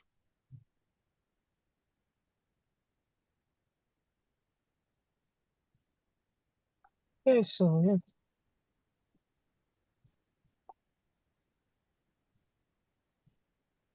Okay, Yes, please. good. So now we proceed to International Taxation Paper 9. Now this paper is the daddy lumba of final one. Now, international tax has become headache for a lot of people. And I think the problem is because they don't take time to understand the principles and apply the principles. That is what is causing all this headache. But I believe that if you really sit down and try to get the principles, you will be more than fine. I've taught this paper for a very, very long time. And I can tell you that over the years, what I have seen is that students who listen never fail this paper. Unless you are in a rush. This paper is not about rush. Don't be in a rush to pass this paper. You take your time, you absorb the concept and practice. Trust me, if you don't practice, you don't build hand-to-eye coordination, this paper is going to be a headache. I know people who are experts, they use this to work in the office all the time, yet they still fail. Why? Because this paper requires you, exam is different from practice. So the exam is a simulation. So when questions are simulated, you have to sit down, try your hands on it, and then you will see what I'm trying to say as we go along, right? So what is objective? The paper, they are not really trying to push you so much because this is very detailed, You must just understand the principles, theories, and techniques of international taxation. You must also understand the interaction of the Ghanaian tax system with other jurisdictions. That's what we actually call international tax, how our Ghanaian tax law interacts with other jurisdictions. So in simple terms, how does our Ghanaian tax law interact with other jurisdictions? This is Ghana, right? Ghana can interact with other jurisdictions in two ways. Either a Ghanaian, this guy has gone to work somewhere or he has gone to make money somewhere, or somebody who is here in another country has gone to also work in Ghana or has brought some money to Ghana or has earned money in Ghana. This is the only way in which Ghana interacts with other countries. Either one of our own has gone elsewhere or one of DS has come here. So in international tax, it's simply either a resident, okay, who has made money outside, or a Ghanaian, a non-resident who has made money in Ghana. So this is how our interactions happen, and that's what we call international taxation, that foreign aspect of our domestic laws. So also we are here to solve unstructured problems which draw on the interaction of the Ghanaian tax system with other jurisdictions. All right. And also to apply the principles, theories, and techniques of international taxation to practical situations. This one, they are no go lie. I won't lie. It is practical. This paper is always practical, and that's what makes me love this paper. It's challenging. You have to think. If you are the type who doesn't like thinking, then forget the paper. It's not straightforward as you think. You have to think. And anything that involves thinking, count me in. Okay? If you get the principles, you should be fine. So what are we supposed to know? Well, this is a syllabus, right? So you must know international taxation. What is it? What is it about? How it came about? That is from customary international law. Now it has been codified. All right. Things people did over time is what has now been codified into what we call international taxation. Why do we need international taxation? What are various policy objectives? We must know primary and secondary sources of international tax, where it's coming from, tax treaties, domestic laws. We must know what we call primary and secondary rights of countries to charge tax. When you have an income, which country has the first right to tax that income and which one reserves the right to tax you? Okay. We should know about what? Taxing rights of countries and what constrains their taxing rights, international tax planning, and forms of business organization. So proprietorships, partnerships, companies, trusts, all those things. Internationally, how do they relate? But hardly have they examined this. But once a while, you can have bits and pieces. Then the challenges of e-commerce on international tax. This is a big area. Almost every diet nowadays, they ask why e-commerce is causing a challenge, the digital economy. You know, now everything is online. So it's a big area. Almost every question, they can chip this in. Then we come to the jurisdiction to tax. So you must understand the meaning of residence or in personam jurisdiction. Okay. So you know that every country has their own power to create taxes, to create laws, implement those laws, or simply administer them and collect money. All right. So the ability to do this results in something we call jurisdiction to tax, or sometimes we call it tax sovereignty. If I'm sovereign, I can make my own laws and take money. So anything that happens within my jurisdiction, I have access to collect revenues from that. So we must understand residence in relation to a natural person by understanding some tests, like the physical presence test, the arbitrary test. There are a lot of them. So we must know residence in terms of something we call dual residence. Somebody can be a citizen in the UK and be a citizen in Ghana as well. That's dual residence. How do we deal with it for companies as well? Okay, we must understand how companies establish physical presence through what we call trading with Ghana and trading in Ghana, or trading with and trading trading in a country, trading with a country. That creates what we call permanent establishment. So we must understand how to treat branches and how to deal with subsidiaries. So the principles that cause double taxation, that's what we call residence and source principles. We must understand dual residency and change of residence, tax havens, and the issue of preferential tax regimes. I think for the very first time, last night, this was examined. They examined tax havens and the issue of preferential tax regime. So you see, still, yes, though they are not going out of the syllabus, but it has been structured in a different way. This one, for the first time, came tax havens and the issue of preferential tax regimes. And those who were able to do it, did it. All right. Then the taxation of non-residents. So I told you it is either you are taxing a Ghanaian who has made money outside, or you are taxing a non-Ghanaian who has made money in Ghana. So you must understand those rules. Exit and departure taxes, the taxation of non-resident source rules of income and expenditure, taxing accessible income. That is what? Business, employment, investment, and permanent establishment in Ghana. Okay, then ring fencing activities. Then transfer pricing is the biggest area. You can see transfer pricing, very big. This is all about transfer pricing. You see how long it is. So transfer pricing too is where people have weaknesses. I don't know. There's a general conception that transfer pricing is hard. I don't know who put that in people's minds. Yeah, I don't know. But it doesn't matter how simply you teach transfer pricing. Some people have already put that in their head. Yeah, so That transfer pricing, you know, no matter how it is being taught, people still consider it difficult. I don't know who started throwing that rumor around, but it has come to stay. Okay, so, When I um, read it, I'm thinking that, you see, but if you look at other jurisdiction, transfer pricing is a paper on its own. Yeah, that's But true. in this, we have merged it with international taxation. So those who are privy to that information probably tell students that Charlie, I didn't better sao. Yeah, some more.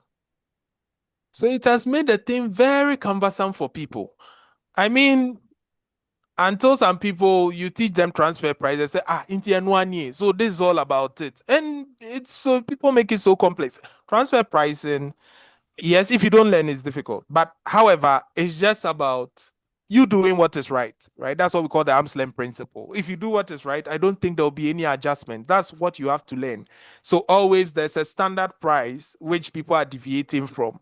So I tell students that anytime there's transfer pricing, it's two things. Either there's no price for the transaction and you guys want to find a price, or there's a price, but the tax authorities do not accept it.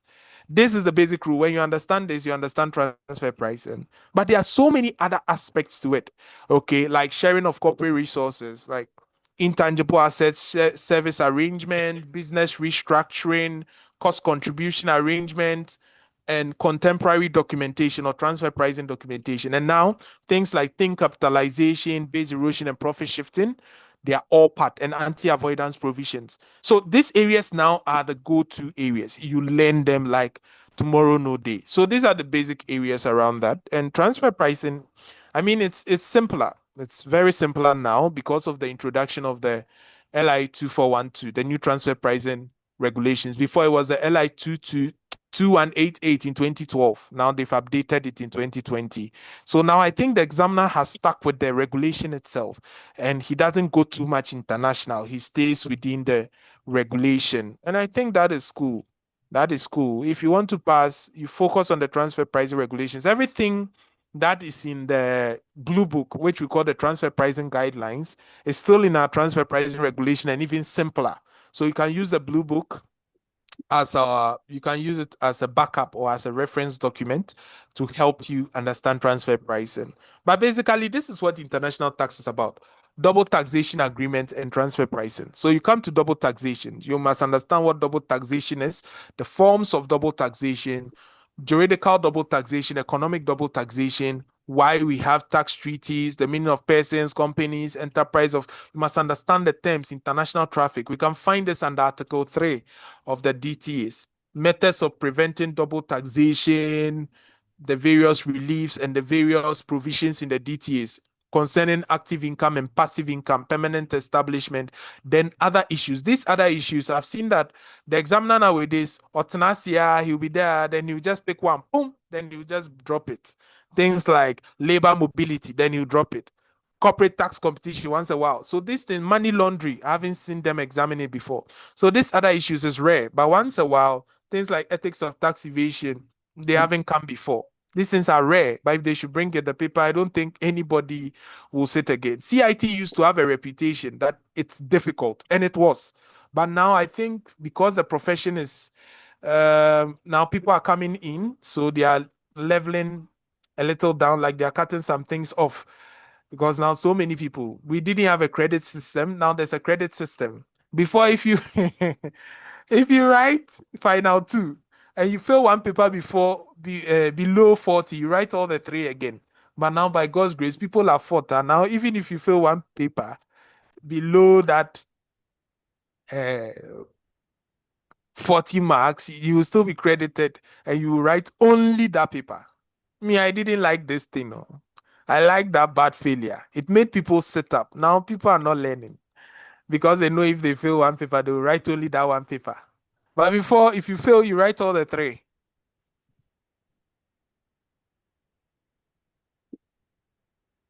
Abel, Yes, boss. what about if you pass one and fail two? What is the criteria now? Oh, now you are credited. The one that you pass, you are credited. You only write it too. Okay, so it's more or less like the ICA system now. Yes, now it's more like the ICA system now. Oh, I okay. think it has been in session for the past 3 days.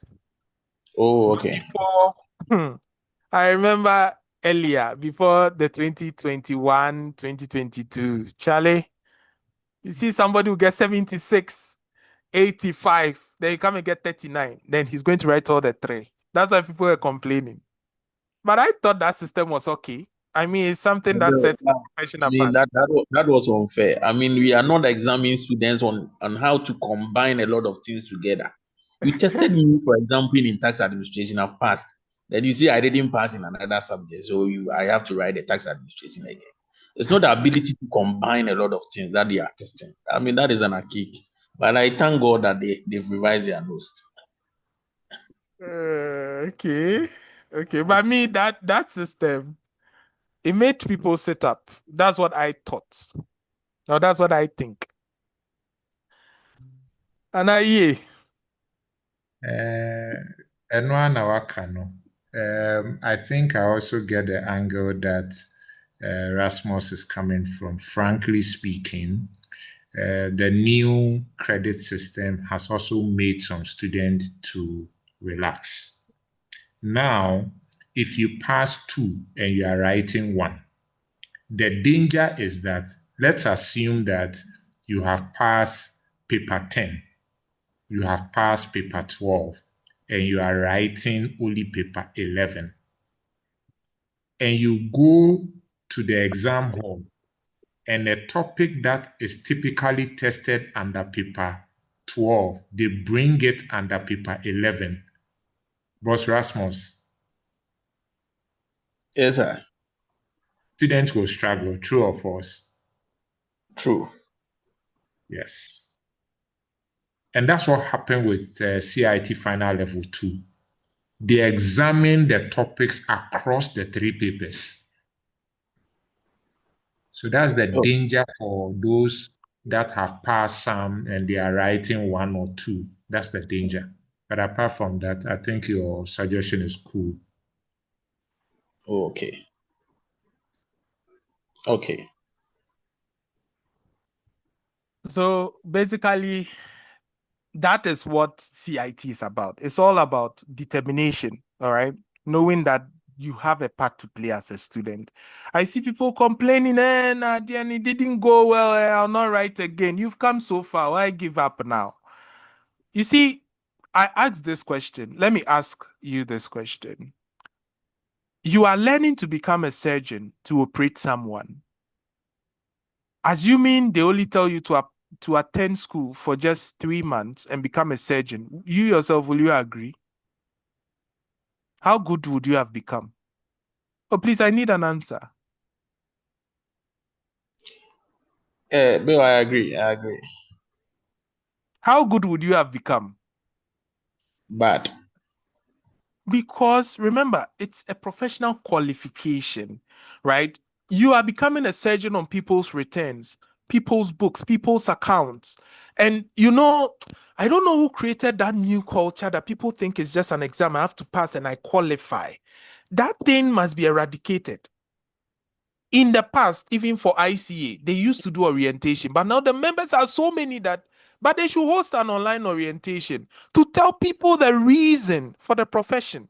Now it's like people are fetching questions. They are looking for questions. They fish from center to center, looking for questions. Oh, acquire any question to make her question. You get it? It's like they are not concerned about the profession. I mean, an interview was conducted by the Institute of Chartered Accountant, England and Wales. Okay, it was a secret this thing. And they realize that most of the accountants that call themselves accountants, the thing they don't know, it's like some are dumbing and momo passe. And the question to you, no passe. We are streaming on YouTube. That's why pardon me if I'm using a local dialect, but somewhat to the American I say. Yes. So the thing is, the profession you are training is like being a doctor. You are expecting to get a pot, and you are going to become a surgeon, and you use a pot to pass, and you get your certificate.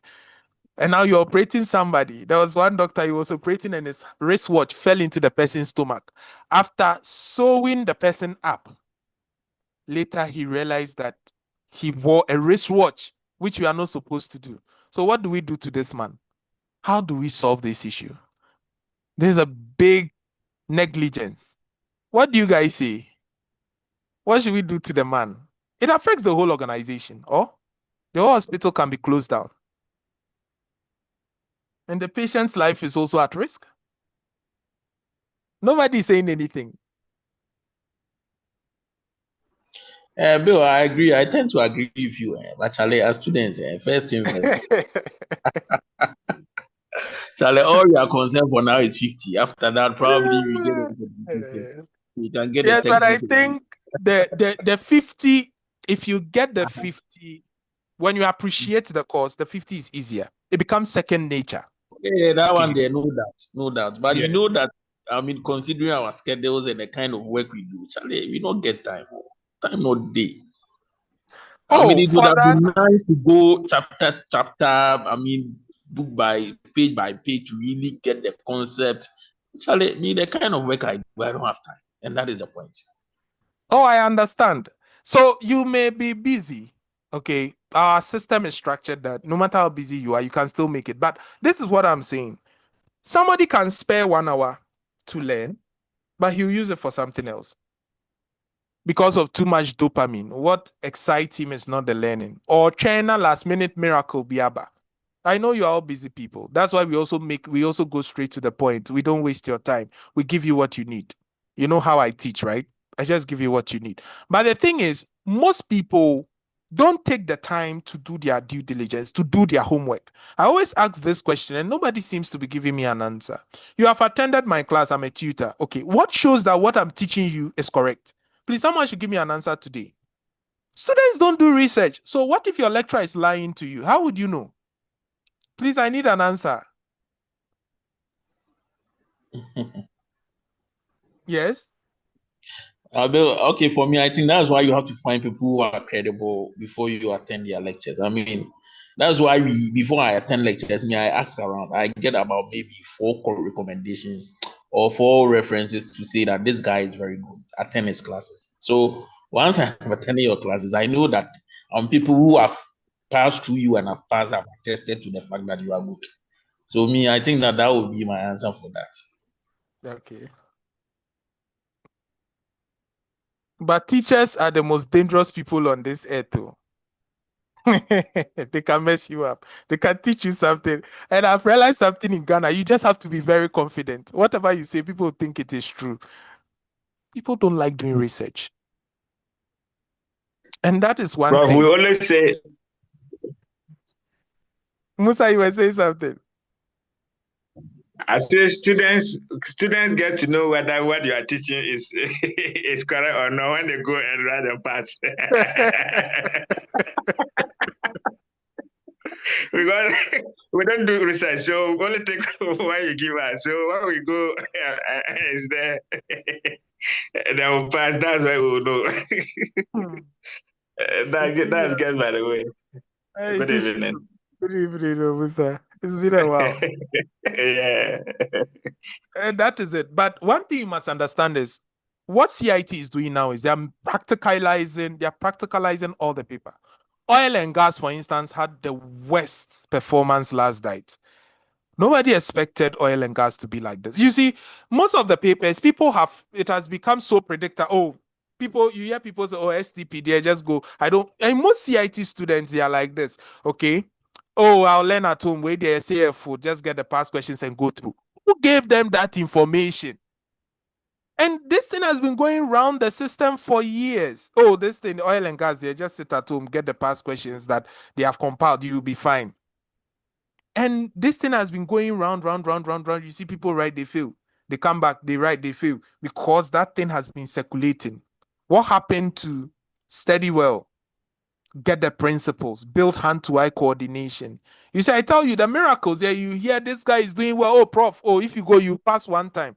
But students forget that the same class that you joined that people failed, other people passed. How did they pass? That means you have a word to play. You have a part to play. If it has to be, it is up to you. These are words that have changed my life. See, nobody is coming to hold you to tell you this is coming. Even if nowadays I know what is coming, I'll not tell you. I'll make sure that you learn until there's nothing more to learn, to make sure that there's no question that can beat you. You can learn to that stage.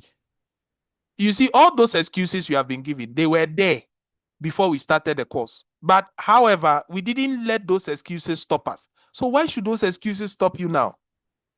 Ramos, if I should ask you, your work was Yes. always there, but you still decided to do the course, even though you were busy, didn't you?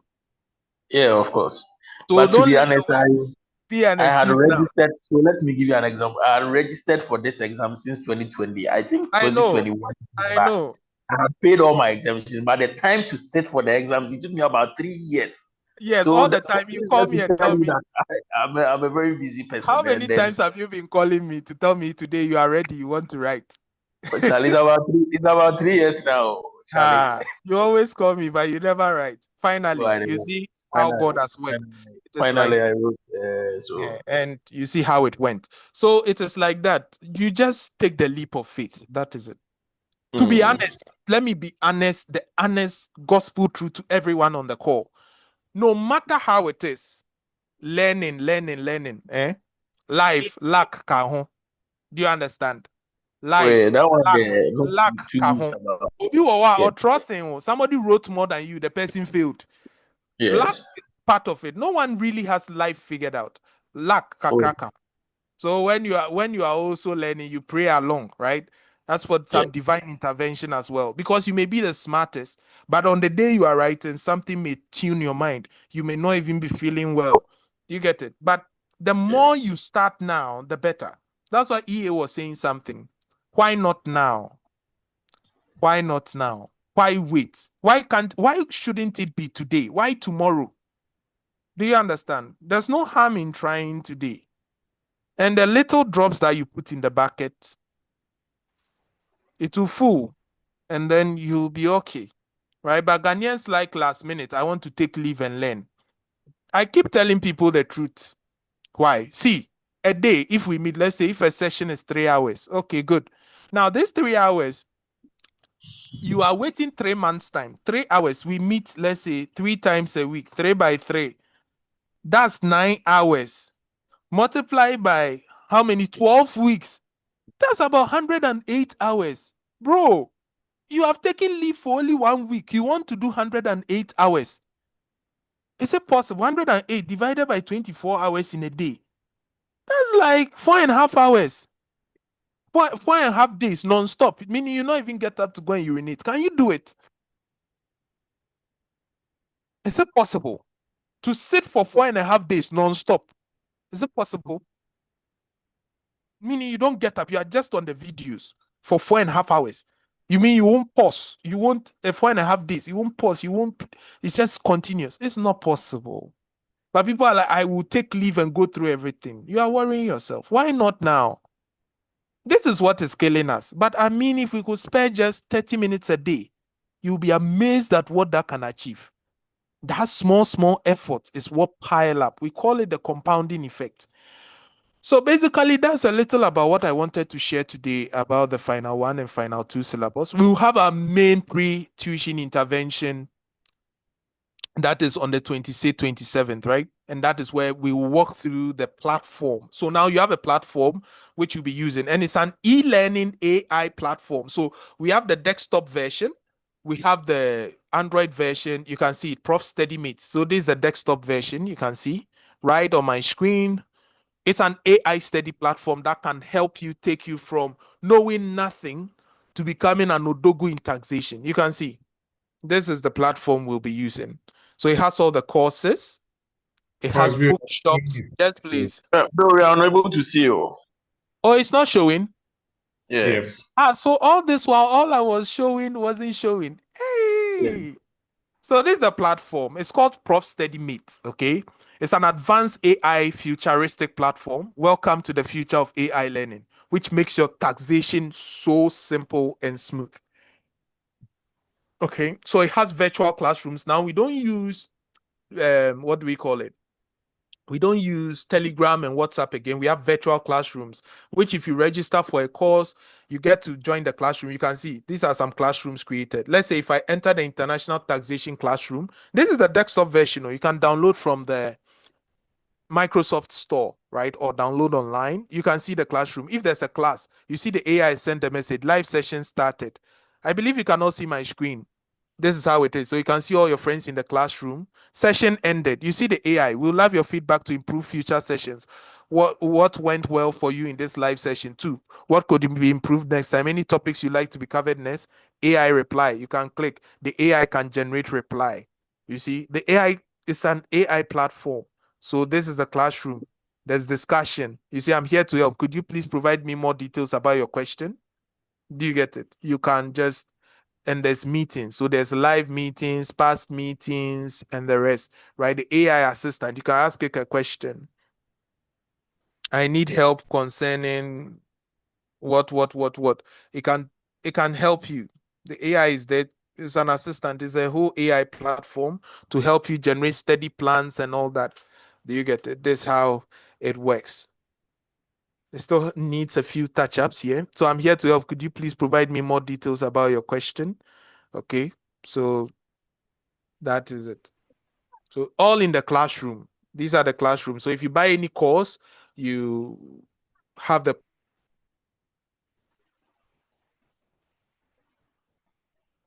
own threads. Okay, so this is the ICA forum I created, a CIT forum where you can discuss anything concerning CIT. So this platform is rich, very rich, AI rich platform that does everything with AI. Okay, if you want to buy books, all my books will be there for you to buy in the shop where you can buy books. Okay, I'm still doing some uploads. So once you buy the books, you can read them online.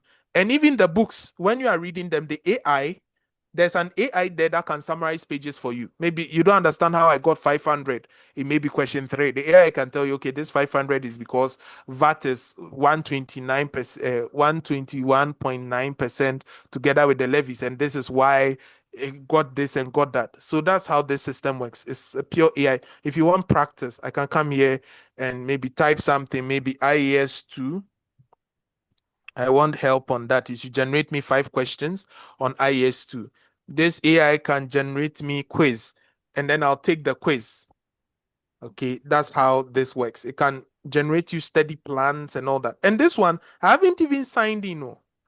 This one is anybody who joins for free. You can get access to it. You see, what is the main concept discussed in this lesson? Option A, option B. The correct answer is this because question 2. You get it? You can copy any text and it can generate you quizzes, right? Likely questions and even flashcards around that area. All right. So this is how the platform is. We'll do a detailed walkthrough. Okay. There's a general feed. Here is where we provide class schedules. Maybe when there are announcements, you get a notification on your phone. Okay. Then there's the blog. I'll be posting daily taxation resources. Then there are free resources. Maybe you don't have money to take courses. You can come here. You see all our YouTube videos, which you can watch. I'll put them in playlists for you. Then there's the gallery. You can check some of our Hall of Excellence, some of our graduation pictures, not all of them there, but there are quite a few I uploaded. You see, we can't cake every graduation for the guys. Oh, they are doing well. Okay, these are some of the people who took award. These are not all of them. They're about 29 to 30, but some of them, I can't keep track of them. So, but there are a lot of them, a lot of award winners. God is using us to do a lot of good work. All right, so I mean, this platform was created solely for the I've seen student. a name who is on the call. Is it? The award winners. Can we go back to that page? Okay, Musa. Musa is here. Yes, he's on the call. Musa is on the call. Musa is my big man. Oh. Musa. Please tell us, what is the secret? How do we get awards like you? Musa, can you hear us? Hello. Maybe he's off. Yes, bro, I'm Yeah, here. Musa. Yeah, is asking you a question. Oh. Yeah. Yes, of course. How is it? Oh, cool. Here is the secret. How can we also be award winners? Final one. Oh, okay. First of all, is to be with Prof. That's number one. Prof can testify when I was writing every day, every blessed day, I'll call him on a particular question because he told me to solve question from 2016 to date. So that was an assignment given. So every day and night, I'm solving past question. I'm calling him, and then he's always there to answer my question. And you see, if you study and you come and meet Prof, that's why you enjoy the class, because you'll be asking him questions that he can expand, even go into areas that probably one way or the other, if you are not like throwing probing questions, the class will not be interactive. So that is one aspect of it. Another one is to get Prof study material. Me, I didn't buy any material apart from Prof study material because his material have the questions, and then they are very detailed in such a way that tax audit and investigation. The question was just detail from Prof book. And then when I moved to the final part, that one, I said I will not learn anything. I was just going to follow Prof. I get all the 3 books. I make sure I'm in class. I ask all the questions. And then I think Prof said something. Please, I hope I can be heard. Yes, you are audible. Yes, Prof said something that in everything you have to pray God first, because sometimes you can learn, and when you go into the exam hall, if God doesn't intervene, it will be anything else, and God can turn your nonsense to something that is meaningful. Something you think you don't even know what you are writing, God can turn it to something meaningful that will meet the requirement of the examiners. So, as you see, Prof, there's something about Prof that he's a teacher and a mentor at the same time. Because me, I enjoy his class. Although I've finished, you see that anytime I hear a Prof is either teaching or is presenting on a paper or something, I always want to go because I want to take something from him that I also use it. So please, these are some of the things that, by the grace of God, God actually helped me. I didn't even know that I was the overall best till that very day when I called Prof. And then he said, see, Musa, I've been telling you. So please, we are in a good hands. And then I wish you all the best. Let's, you must say something. Why not start now? Every day, one question. I think Prof also introduced something. He said, each day, one question, one solution. Each day, one question, one solution. And that is what all of us, anybody who passed through Prof fans have all this.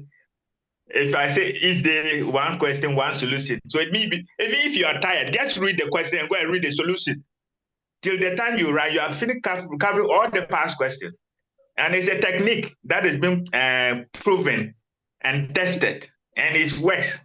If somebody can get right first, final level one attempt, final level 2, 1 attempt, you can also do it. It's just about endurance.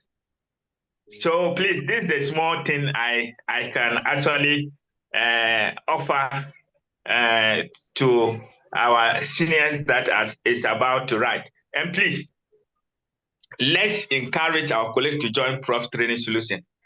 There's a saying that is on a joke side, there is this 3-3-1-1. Forgive me, we refer to them as let's say Asao. This lady said, even if you come and have any intercourse with him and you cannot pay, go and talk about him to people that can come and pay. Some of us have actually Prof, what you call fee structures is very nice in such a way that he will be able to plan it for we those working and they're paying us monthly to be able to go through the program. So let's invite others, let's encourage our friends to join Prof Training Solution. Let's not enjoy it alone. If I had known that what Prof was trying to take me through, I would have actually pulled all my friends for us to all get the award. But as I experience it, I said, no, I have to also let people know that this is the secret. And it's all about Prof and God. And he himself mentioned that let's put God first. So please, that's what I can say. Iman, I don't know whether I've answered your question, and I've actually touched all these areas that was expected. Maybe if I've not left out something, you can actually help me. You have done justice to the question. Thank you so much for sharing your experience with us. I believe that colleagues on the call have taken note of the things that you did that guaranteed you that resounding success. So on that note, I want to hand over to Boss Bill. Okay. Thank you so much for the words so sweet. Musa is my body. Musa can worry. He doesn't let me sleep. Bro, that one, me, I say, even if I'm even outside Ghana and Prof is presented, I have to join. You see, and was always on my neck, but I like that. I like that. It yes, brings yes. out student. I mean, our one thing about us is you must understand we don't teach students in isolation. Everyone is part. We are all one family. We pass as a family. That is the thing here. Our culture is about family. Okay, you become part of the family. We don't leave anyone behind. But most people try to keep themselves in isolation. And that is when you steer off prodigal son. But we are always willing to take you back. All right. So that was a little about what I wanted to share. Today was the brief one, just to introduce this platform. So next week, when we meet, I'll take you through this platform extensively. So this becomes your Bible. And then we also have student success coordinator who will take you every step of the way through your success till you pass. So now success is guaranteed if only you put in the work. That is it. That's the caveat. If only you are willing and ready to put in the work, success is guaranteed. You have a mobile app to help you study and AI to help you 247. So you have no excuse. Here, no excuses now. If you are ready to pass, we are there for you. That's a little I wanted to share today, right? So that brings us to the end of our session. I will take questions. And if anybody has any closing remarks, any contributions, we are here for you.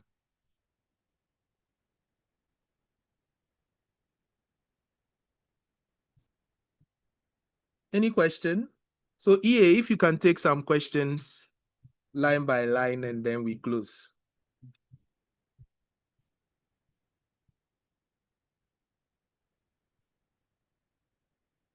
I think EA has dropped. Okay, Emmanuel Ampoma, please, if you have any question for us before we proceed.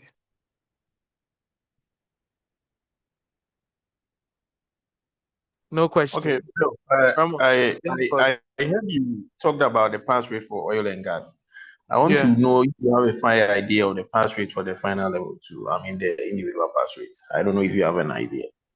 Oh, you mean at our end there, the pass rate was, I mean, generally, I was talking generally. At our end there, people passed because we know how to. No, I'm talking generally. Generally, I mean, nationally. Oh, generally, final two. Oh, last night performance generally was on the average. Yes. But here I think we had 54 out of 62 passes. I mean, those who passed first attempt were that 54, like first attempt. Pass it 3, but those who passed, had a pass, either 2 or 1, were just a few. But comparing 62 to 54, you see only a few passed, but they didn't pass all the 3 first attempts, and some of them had 1 paper remaining, so it was cool. But how is the performance? 54 out of 62 for first attempt. Oh no, it's good. Well, for me, it wasn't good for me. That's like 87%. Usually I'm around 96. Oh, okay. So it was 62 out of 62 passes, but those who passed first attempt were 54. Okay.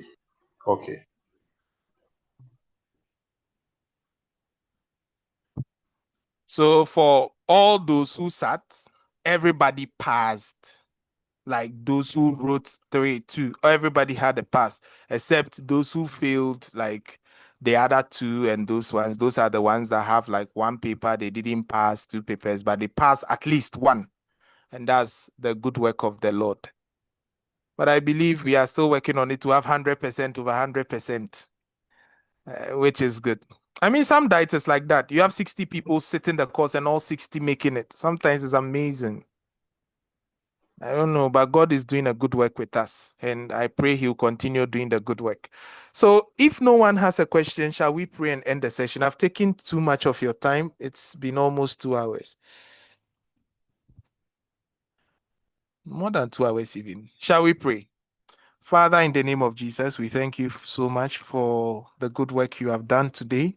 You have enlightened us with the Citg syllabus, and we say we are grateful. Lord, before our next session begins on the 26th, 27th, we pray you give us strength to be present, to learn the AI platform, and to use it to spearhead our learning. And on the D-Day, we know that we'll also get our pass marks and even awards, and to your name, and to declare to the whole world that it is you who has done it for us. We pray that you help us so that we get more financial help to be able to pursue our courses and pursue whatever we want in life, to be able to have the focus we need to attain our goals, watch over our family, and become who we are supposed to be, a better version of ourselves.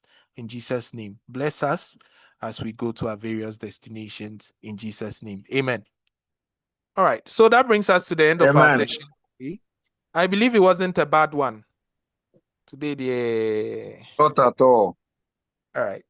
So this is the platform. I mean, explore. You can download it from the Play Store or just go to the website profsteadymate.com or go to the Microsoft Store and download ProfSteadyMate. Okay, and just explore the platform. I mean, just try your hands, register, maneuver your way, check the things going on, check the classrooms, check here, check there.